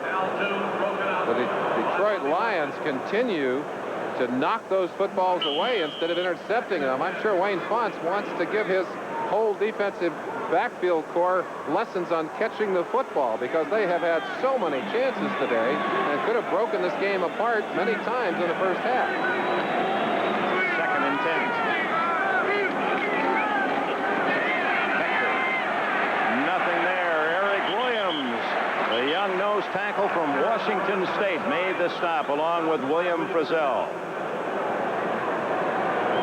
This telecast presented by authority of the National Football League, intended for the private use of our audience. Any rebroadcast or other use of this telecast without the express written consent of the Detroit Lions and the National Football League is prohibited. 3rd down and 10 for the New York Jets. Their first place position alone atop the AFC East in jeopardy now, and New England and Miami will enjoy their holiday all the more if it continues in this pattern. O'Brien. That's 7 times he's been sacked. John Bostic celebrates for the Lions, but it was Steve Bach, number 68, who was there first. Neil Lomax had been just slightly ahead in the sack race. He'd been sacked 48 times to 47 for O'Brien, but the way O'Brien is going, Lomax may get a break this week. He may lose his #1 position, and believe me, that's not an enviable position. Let me ask you a question about the low interception rate of O'Brien, and not to take anything away from that, but is it that much better when you're sacked that often? He's fumbled twice today. Is that any better than being intercepted? Both negative stats, but I would say you've got to get somewhere in between, Dick. You've got to be able to throw that football away at times, sometimes take the sack. Pete Manley, who had a 20-yard return, fumbles, and that might be the break the Jets need. No, the Lions come up with that one. Indeed, Turkey Day in Michigan is a Detroit celebration on this 1985 holiday. 39-yard punt, 6-yard return, and he'll have his very unique opinions about the 45-second clock, who he likes in the Final Four. He'll be talking with, don't call me Bobby, Indiana coach Bob Knight. Al McGuire. Well, I hope he gets his enthusiasm up this year. Maybe he can coach these Jets to that. Right, the Lions leading 24-3. Eric Ellsworth Hipple, thank you. And it's been an up and down career for him since he started. I remember on a Monday night in '81 when he started against the Bears, no one knew who Eric Hipple was. He only threw 4 touchdowns. Who is this guy? He's been up and down. Of course, some of those problems, injury problems. And believe me, I think one of the reasons he's played with so many injuries this year, doesn't dare get out of the lineup, figures it's going to be one of those blank years again. 2nd down and 8. With 3:05 remaining in the 3rd quarter. Jones is hammered. He has really taken some tough licks today. Lance Mel, 56 in on that stop. We talked with a linebacker from Penn State, Mel, yesterday, and asked him talking about the holidays and his father. And I said, well, what was his influence on you? He said, he gave me room to grow. He was there when I had a question, but he let me find out for myself. Got a nice memory. Very special. We mentioned, too, I think, early in this game that Mel is playing hurt today, but he is too valuable to come out of that defense, even if he's a half a step slow. 3rd down and 7. Hipple to Jones. Good move by Jones. Will he get the first down? He's knocked down at the 21. That'll be a yard shy of a first down. Terry Hamilton denied the first down. And Hipple is angry. He's taken a couple of borderline hits in terms of releasing the ball and whether or not he was roughed or not. This is the play that you just saw. Getting away from Steve Mott, number 73, Klecko. I don't know that Klecko could see that ball disappear, though. Klecko's head was down. The defense of the defensive lineman, even though it was late, I don't think Klecko could see the ball go.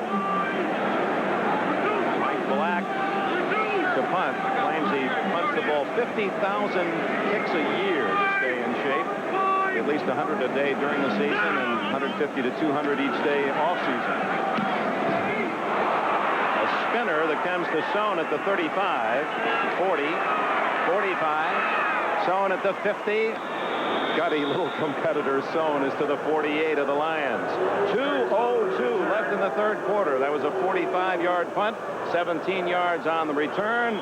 It's Lions day, though, 24-3 over the New York Jets. Time running out in the third.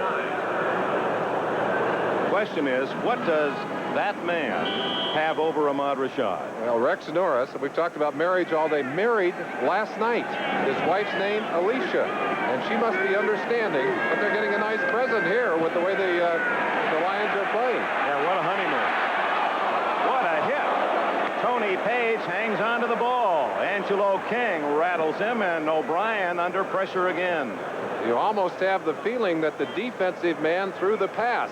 They hit O'Brien and provide the impetus to that ball getting away. Watch the shot he'll take from the backside. Gay is there. 62 coming around from the backside. Curtis Green, and the two of them hit O'Brien from the back. Jimmy Williams from the front. That's a sandwich job right there. Ken O'Brien's going to say, hey, lock that back door.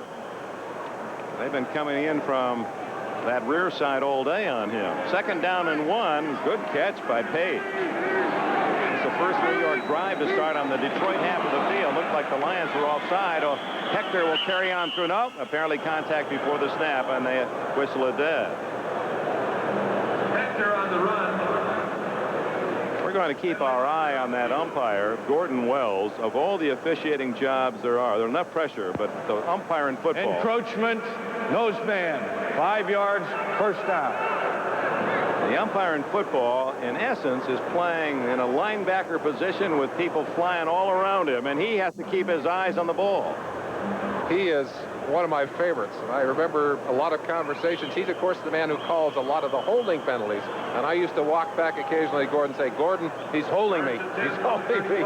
He also has to be a very good athlete and a very aware person to stay out of the traffic. On first down, O'Brien looking long and has Toon at the 10. Al Toon is in the end zone for a touchdown.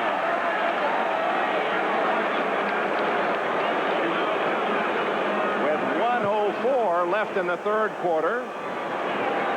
Hope for the Jets as they have their first touchdown. A game that has so thoroughly been dominated by the Lions, and finally just a glimmer. Al Toon breaking down and into the center, finds some openings. In fact, lots of room there. Demetrius Johnson trying to catch up. No chance for him. Bruce McNorton, 29, finally makes the tackle, but he's in the end zone. His third touchdown, Toon. Oh, he has brilliance written all over him. Pat Leahy's trying to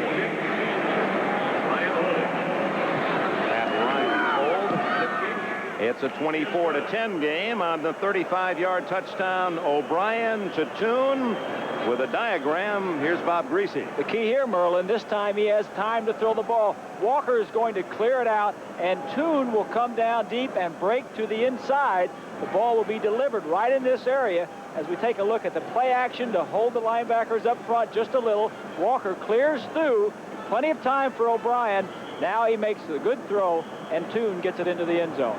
Speed of the wide receivers has a lot to do with that. Demetrius Johnson, number 21, who has to read the eyes of the quarterback, just a little late coming across. Toon, of course, showing you how well he runs with the football. I don't think there's a receiver in football today that does a better job after the catch than Al Toon. Got 38-inch arms. Can you imagine going to start a 31-inch waist and 38-inch arms? And he uses that wing spread. I mean, not only to catch the ball, but to fend off the tackler. Said yesterday, he said, my high school coach told me that I should think after I catch the football first, but he said, think touchdown. Once you got that football, I've got a chance to score a touchdown, and that might be the most important touchdown of the day. Now it's up to the Jets defense. The Lions in command, 24-10. Final minute, third quarter. Alvin Hall, who has broken Tommy Watkins' Lion record for kickoff return yardage. He's the all-time Lion return man. Gets a few more, and some of the fellas getting a little anxious to get to the table. Sunday here on NBC. The Giants will host the Cleveland Browns. Two teams battling to get in the playoffs, and the same can be said for the Broncos. Stats, and we'll get you tuned up for that Giants game. Jones wrestled down at the 27-yard line.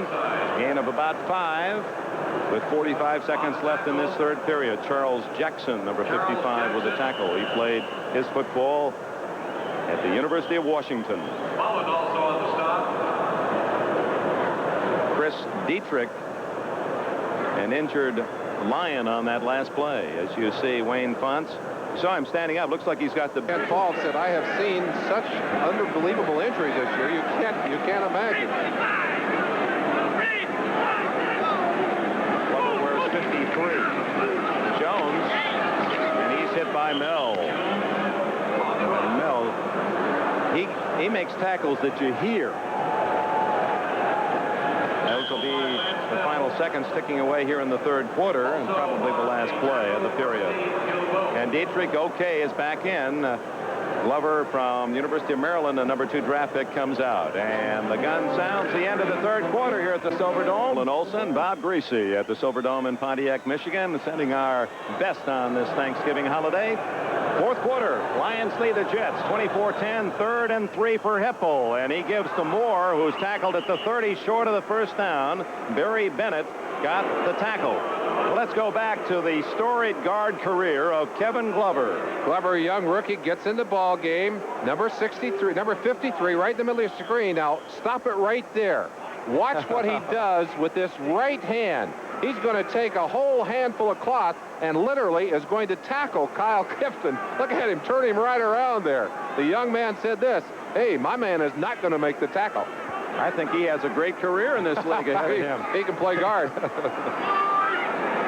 Mike Black will punt, and the Jets early in this fourth quarter will get the ball in a situation where they have to take the most of each opportunity. There's the best kick of the day by Black. Sanson to his 21. And he runs into his own blocker, and down he goes at the 27. In the grasp of Tom Tenure. 49-yard punt by Black, a 7-yard return for Sohn to the Jets.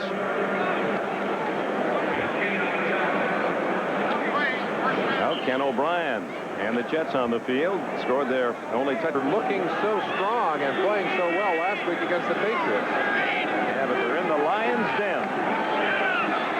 Hector to the 32-yard line. A good pickup for Hector, who was closing in on that 100-yard mark. Dick, even on a day when things are not going right, you go back and you look at the films and you'll find some superb efforts. Johnny Hector, boy, what a great job he has done today. An all-out effort on his part. Certainly he's going to be one that will enjoy looking at those films, although he will not enjoy the loss if it ends up that way. Altoon, the touchdown maker a moment ago, and you see how tough he is to get down. Bruce McNorton finally bumps him out of bounds, but you better be sure you have a good hold of Toon, the way he can twist those legs away. In fact, he said, I'm envious of Freeman McNeil. It's all right to catch the ball, but I want to run it. I like the feeling of breaking tackles, and in this case, that rib injury may have been bumped a bit. He mentioned that he is wrapped very tightly for the ribs. He's on the outside. Good time to throw for O'Brien, but watch the shot right here. It's left side ribs that are bothering Toon. That's his 25th catch in the last 4 games. Hector dragged down.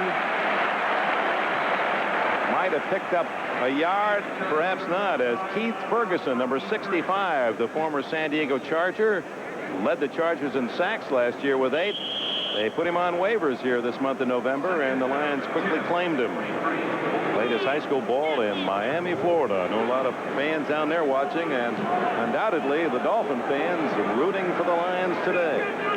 We pause briefly for station identification. This is the NBC Television Network. You're watching Channel 11, WPXI-TV, Pittsburgh. O'Brien to Sohn. Close to a first down. Hit hard by William Graham and John Bostic. We're in the fourth quarter, 12.5 minutes remaining at the Silverdome. The Lions leading the Jets 24-10. And this one close enough to measure. It appears to be short by about the length of the football. The Lions have continued to play a great deal of 6 defensive back alignment against the Jets, and one has to wonder if they would dare do that with Freeman McNeil on the field. I think his absence, even though Hector is playing well, allows the defense to play a little different kind of game. Well, the Lion fans now start to take things seriously. Page runs into his own man and then submarines close to the first down. 5'10" and a 220-pound package, Tony Page. Leon Evans and Jimmy Williams with a tackle.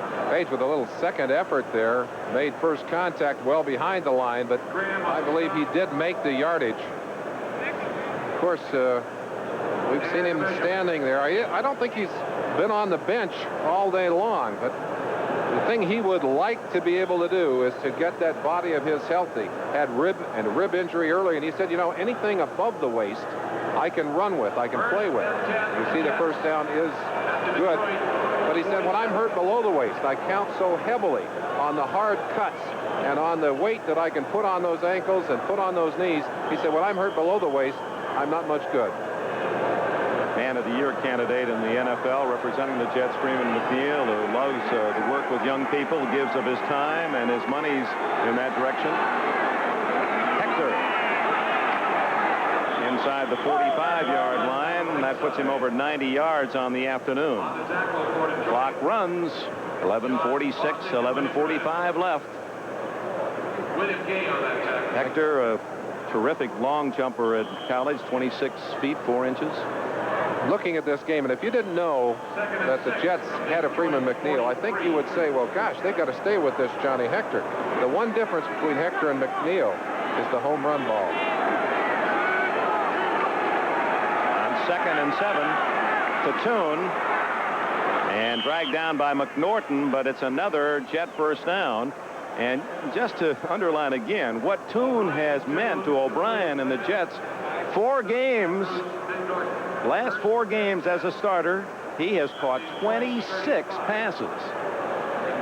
Boy, that is this young man who signed, what, about the second week of the season, was reluctant to sign, didn't like the negotiation. Boy, they've got themselves a gem. Has also had to learn the whole offense and adjust to the NFL in that period of time. They've done it with remarkable dexterity. Play action. O'Brien off to Dennis Blygen into the game. First time we've seen him. Blygen from St. John's has about 7. Flag down. Dick, after watching the Lions dominate so well early, Jets finally getting themselves into this game, and then yellow flag on the ground. They can get a score on the board, go 17-24, and then only one play away. Number 68, offense, 10 yards, first down. Reggie McElroy back in. He sat out for some time in this game. Billy Shields replaced him, and he picked up a penalty. Now it's a new rule this year that the clock continues to run. The penalty does not stop the clock in this situation. It will in the final 2 minutes. So it's running at 2:20.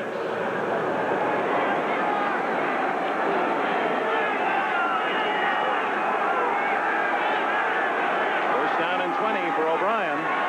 Out of the backfield to Blygen. He is whacked at the 37-yard line. Angelo King and Eric Williams. 8 yards for Blygen. Also Angelo King. Jets trying to get a little screen going here, Merlin. Man's going to come out. Now watch Alexander and Fields both come out to block as the wide receivers drive their men downfield. Looks downfield. It's an option screen. He has the option to throw it downfield or dump it off to the back. Good pursuit from the inside by the Lion defense. 2nd and 12. The give is to Hector, trying to get outside. He does at the 30. And a first down at the 21. William Graham knocks him out of bounds, and that stops the clock at the 9:24 mark. And Johnny Hector will remember Thanksgiving '85, his first 100-yard rushing day in the NFL.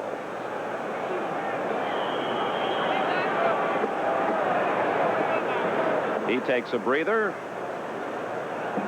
Rocky Cleaver in. Blygen is in. Lions make some defensive changes.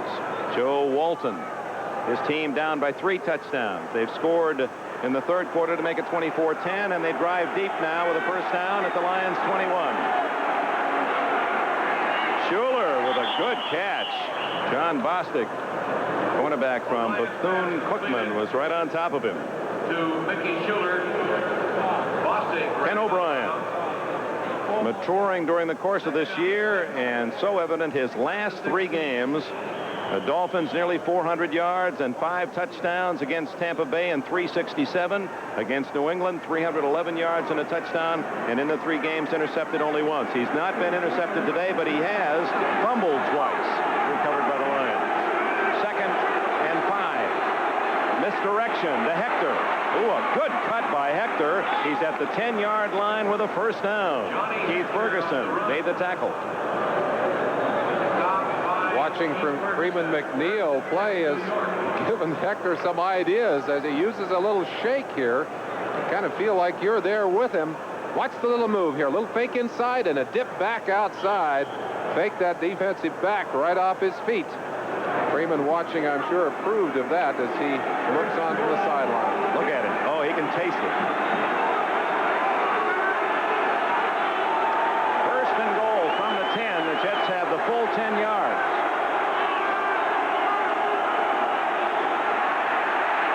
O'Brien to Tune, and under pressure, O'Brien was fortunate to escape the sack. And Graham and Watkins had good coverage on Tune. We looked at O'Brien's numbers just a moment ago. They do not tell the whole story. One of the other things that Kenny O'Brien has been able to do over the latter part of this season is to bring his team from behind. He did it in Miami with a late drive to go ahead, even though they lost the game. They were able to do it against Seattle. They brought that long drive back for the win against Seattle, so he can bring a team back. They need the touchdown here.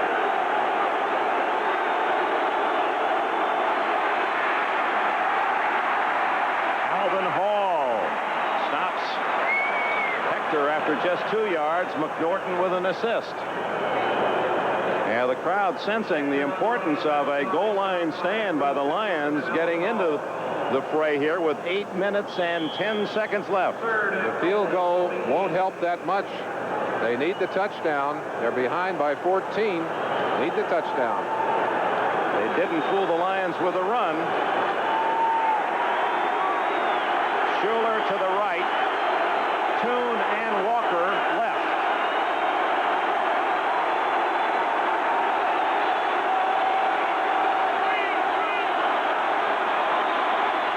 Contact. Ball not snapped. Linesman comes in to talk with a referee. It looked like Reggie McElroy may have moved out of his set position. Number 68, offense. I didn't see any contact, though. He just moved, Dick. You can't move. I think he lifted his hand up. Maybe we'll have a chance to look at it. Reggie is right there. You see that flex? He lifted up his hand. Just lifted up his hand, and you can't do that once you're in the three-point stance. Well, the noise may have paid off. The Lions fans could well be credited with that 5 yards. So it's 3rd and goal from the 13. O'Brien to Hector. 3 yards, that's all. William Frizzell.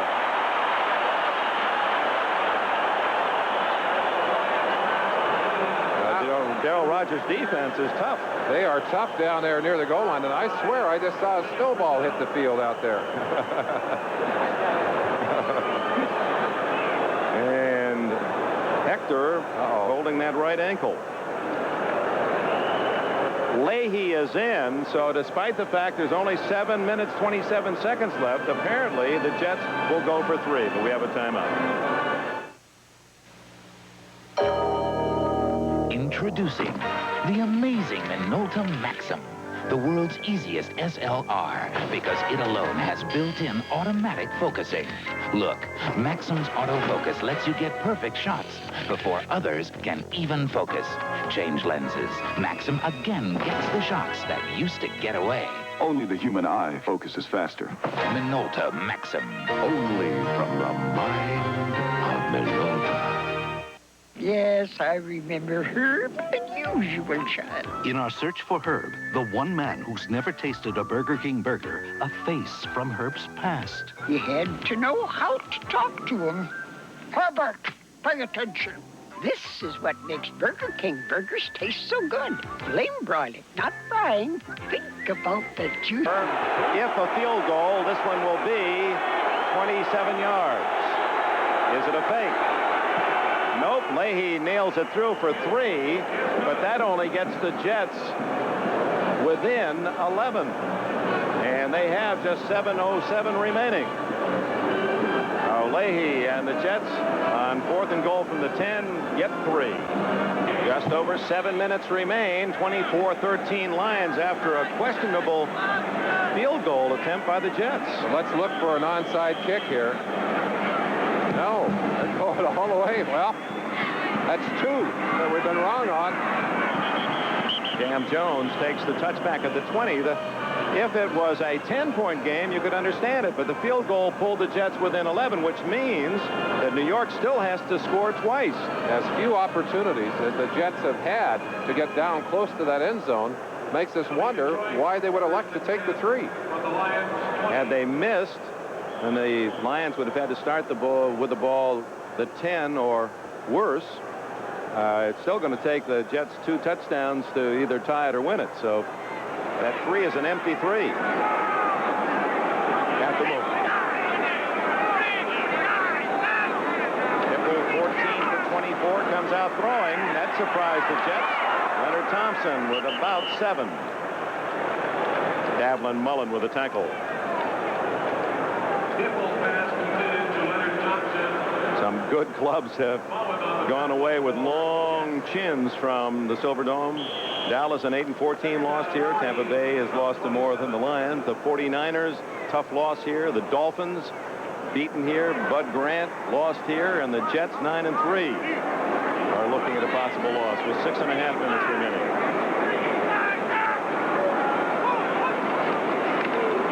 James Jones, first down at the 31-yard line. And the clock continues to roll. Terry Hamilton made the tackle. First and 10, Detroit.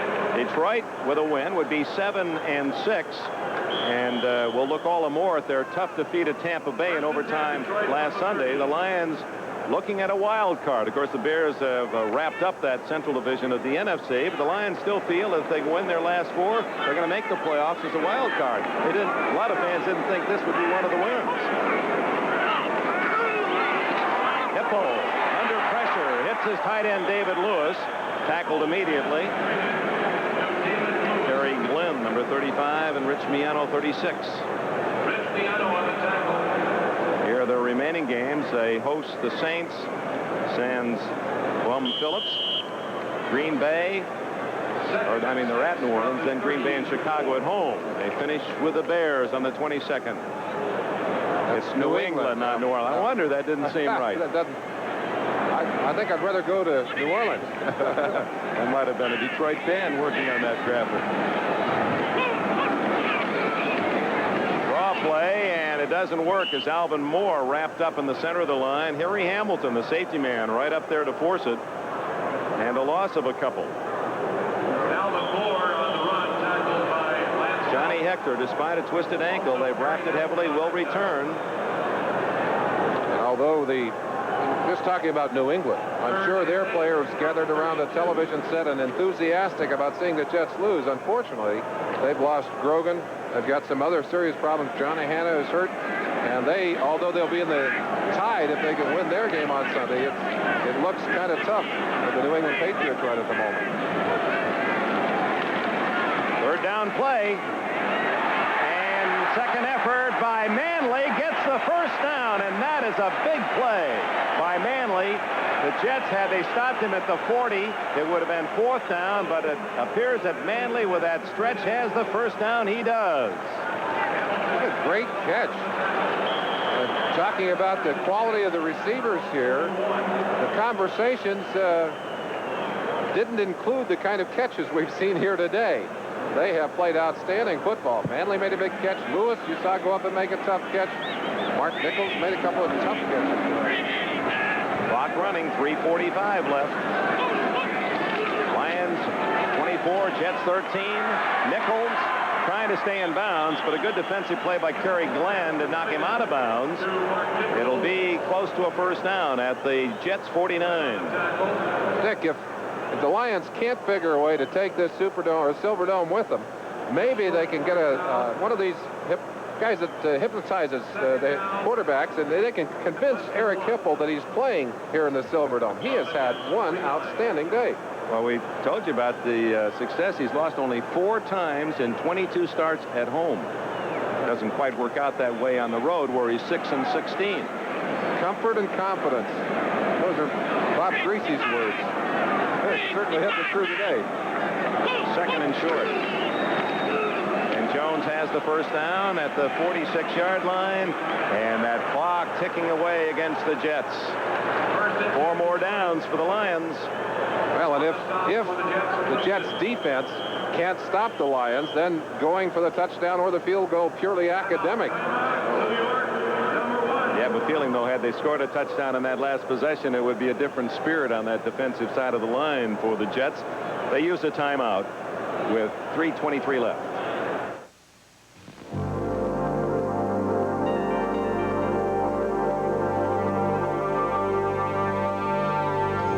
There's got to be more purpose in your diving.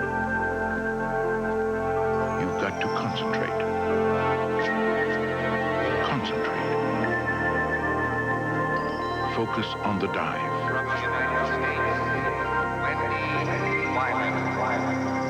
It's not enough to do many things well. You want to do one thing, the best. That takes determination, concentration, purpose, everything for one thing.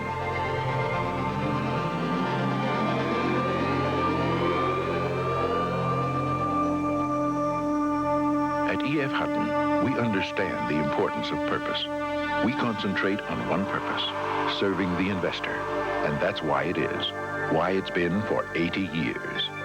When E.F. Hutton talks, people listen. This Bud's for all that you do. They said this city was through. You said, no way. Each day the spirit's growing. Your pride is really showing.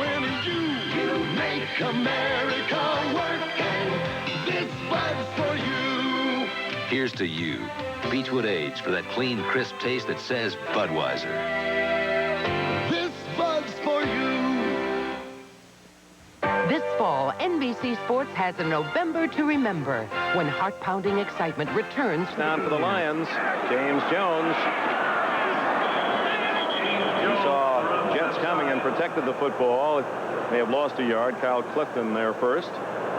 Bob Greasy, there's the second timeout being spent by the New York Jets with 3:09 left. You look at Joe Fields, hoping the New Yorkers get another chance.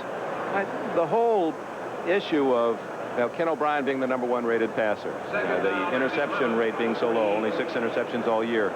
And the other side of that are all those sacks. Over 50 times he's bitten the dust. What is your reaction? Well, I think coming into this game, Dick, there is no question that he was the hottest quarterback in the league, but his style is a little bit different. He hurts the Jet offense by taking all the sacks. He is the highest percentage passer in the National Football League. He should throw some of those away, lower his passing percentage, but take fewer sacks, because when you're taking those sacks, then you just have to go back and make that yardage up. Bob, when you watch him, you have the feeling that there's a progression there, and he's so confident right up to the point where he can't find that receiver, and it almost looks like at that point there's a moment of panic. Well, there are a lot of quarterbacks are like that, Miller. It's that desire to complete every pass that you call, and I was the same way. You don't want to give the ball up. You don't want to admit that this play is no good and I have to now throw the ball away. The opposite to O'Brien, I would say, is Marino.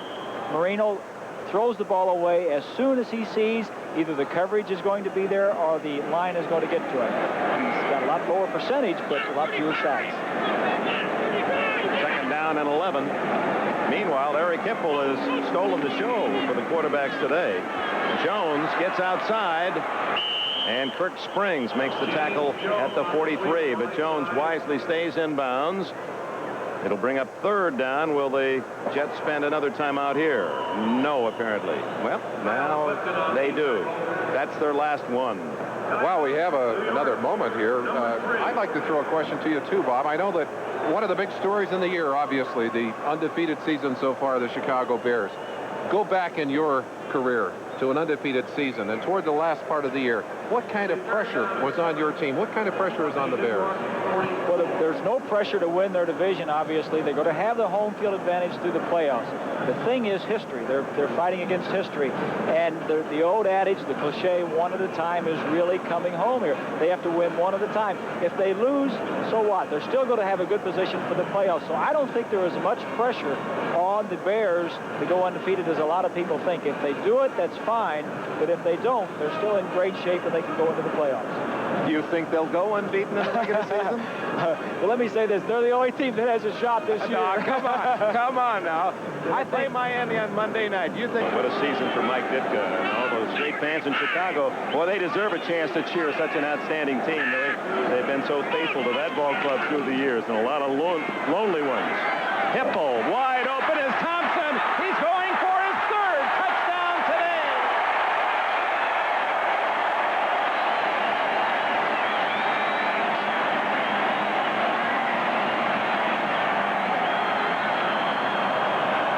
Turn on the oven, Mama. Get the turkey ready. This one is history. The Lions, Thompson has his 3rd touchdown today, and Hipple has thrown his 4th to tie his own personal high, set back in his first start in '81. The blitz is coming. Single coverage. Watch the move that Thompson puts on right here. A little inside move on Johnny Lynn that took Johnny off his feet. And Thompson's in the end zone.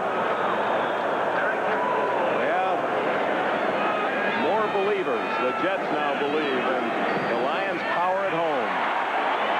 Murray skids one. Watch this one that he takes from Gastineau after he throws the football. Yeah, those don't hurt when you see the official's arms go straight up over his head. Well, he's calling the touchdown himself, and I don't blame him. He has had an outstanding day, as has Ashen toast.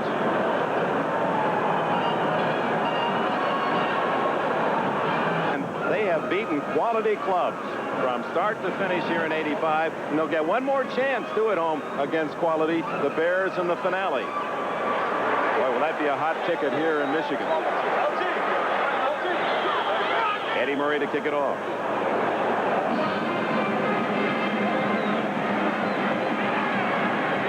Johnny Hector. Not running all out. That ankle looked a little iffy. A little iffy and ouchy, and down he goes just across the 20. Boo-Boo Frizzell. He said he got that nickname. He was a Yogi Bear, the cartoon fan. In fact, he uses Yogi as his moniker on his license plate. I have a feeling for the kind of frustration. I'll tell you come into a game like this, you know you're a better team, and I think all of us agree that on paper, Bob Greasy said it early, and we pretty much agreed on that. The Jets are a better team on paper. You don't play this game on paper.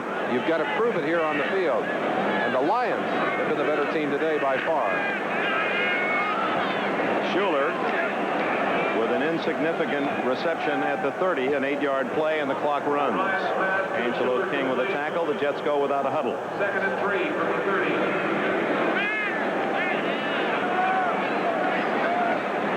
Little dump off to Blygen. That's a give me first down. The Lions will give the Jets all of those they want as the clock ticks away toward the 2-minute timeout. 1st and 10 from the 42. And there is the 2-minute timeout. Miami, of course, Miami on a Monday night against the Bears. And even if these Lions can't fight their way into the playoffs, what a nice foundation Darrell Rogers has built by being able to defeat quality teams. That's something to lean back on next year and the year after. Blygen skids down at the 45-yard line of first down. Of course, the Jets have used up all their timeouts. So the Jets will go 9-4 overall. Denver 8-4, Raiders 8-4. See, there's also the wild card possibilities in there as well. We'll give you another look at that. Schuler dragged down quickly by Angelo King. So not only is it New England, Miami down there at 8-4, they both win. They're tied for first, but those are the other teams battling for the wild card. The Raiders involved, and it goes down to 6-6. Of course, the AFC undoubtedly will not have a wild card represented. It's some horrible football on occasion away from home here. Last in the league rushing the ball, or last in the offense. You wouldn't know it today, as Troon unable to gather that in. In case you join us late, the Detroit Lions are last in the entire NFL in offense. They're last in the entire NFL in stopping the run, and yet they're about to be 7-6 and still have hopes of a playoff. And convince show on the games that were played here in the Silverdome. I think you might be right about that. Time running out. 1:17 left. O'Brien to Schuler, stopped at the 12 by Demetrius Johnson, and a flag is down. That will stop the clock, and that a break for the Jets on the penalty. Dick, you have to go back and try and climb into the head of this Jet team. They just came off a very big win over New England. They went into sole possession of first place. They knew that they were without the services of Freeman McNeil last week. They overcame that last week, and I think everyone expected him to play in this game today. He wasn't able to get healthy enough to play in this game. I think that had a downer effect. Pass interference against the Lions declined. Oh, I found another secret weapon, though, for the Lions. You forgot about Brewster Shaw. Brewster Shaw. Commander Brewster Shaw and the crew on the Space Shuttle Atlantis. They're watching today's game in outer space. Wesley Walker dragged down at the 8th. Commander Shaw is from right near Armada, Cass City, Michigan. A big Lion fan, and you think about this game going around the nation, around the world, and into outer space. We understand every time they got within 75 miles of the Earth, they had to go into the blackout zone. You think they're sending some of that solar energy down here for the Lions today? They've been getting their energy from somewhere. Played an outstanding football game.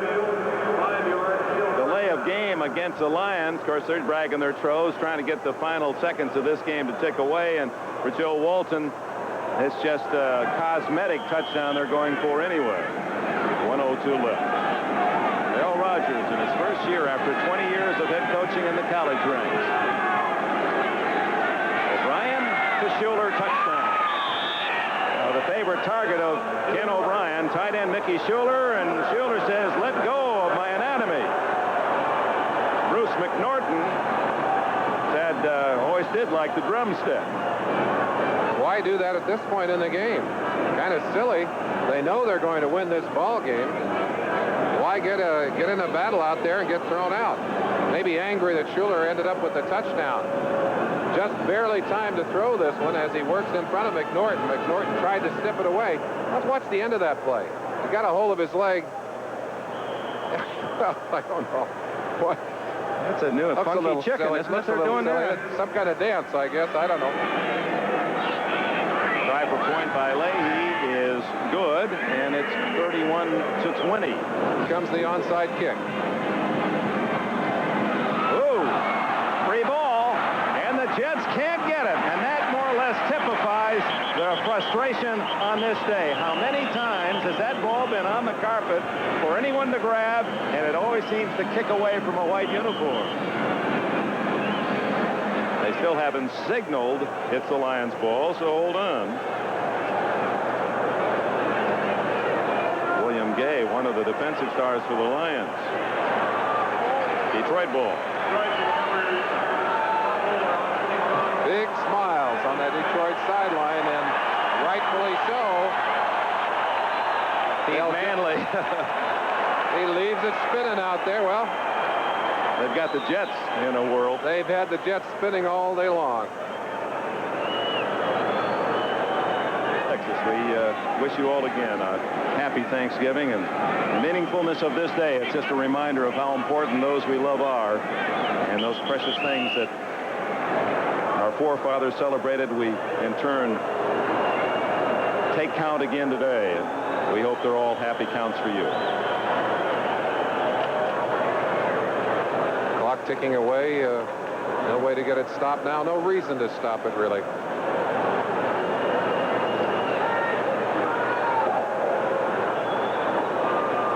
One snap, and the Lions go 6-0 at home. The Jets lose their 4th of the season, are now 9-4. Their sole possession of first place in jeopardy, and the cheers from the remaining fans, 65,000 plus in attendance, 70,000 tickets were sold, go to Darryl Rogers and the Detroit Lions.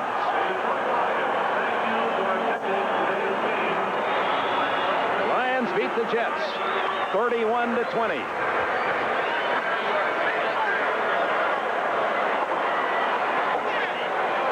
We hope you'll stay with us. NFL 85. We'll be right back with a special report, highlights of today's game, as well as interviews with those who took part in this contest. Looks like Ahmad Rashad, a man who knows quarterbacks well.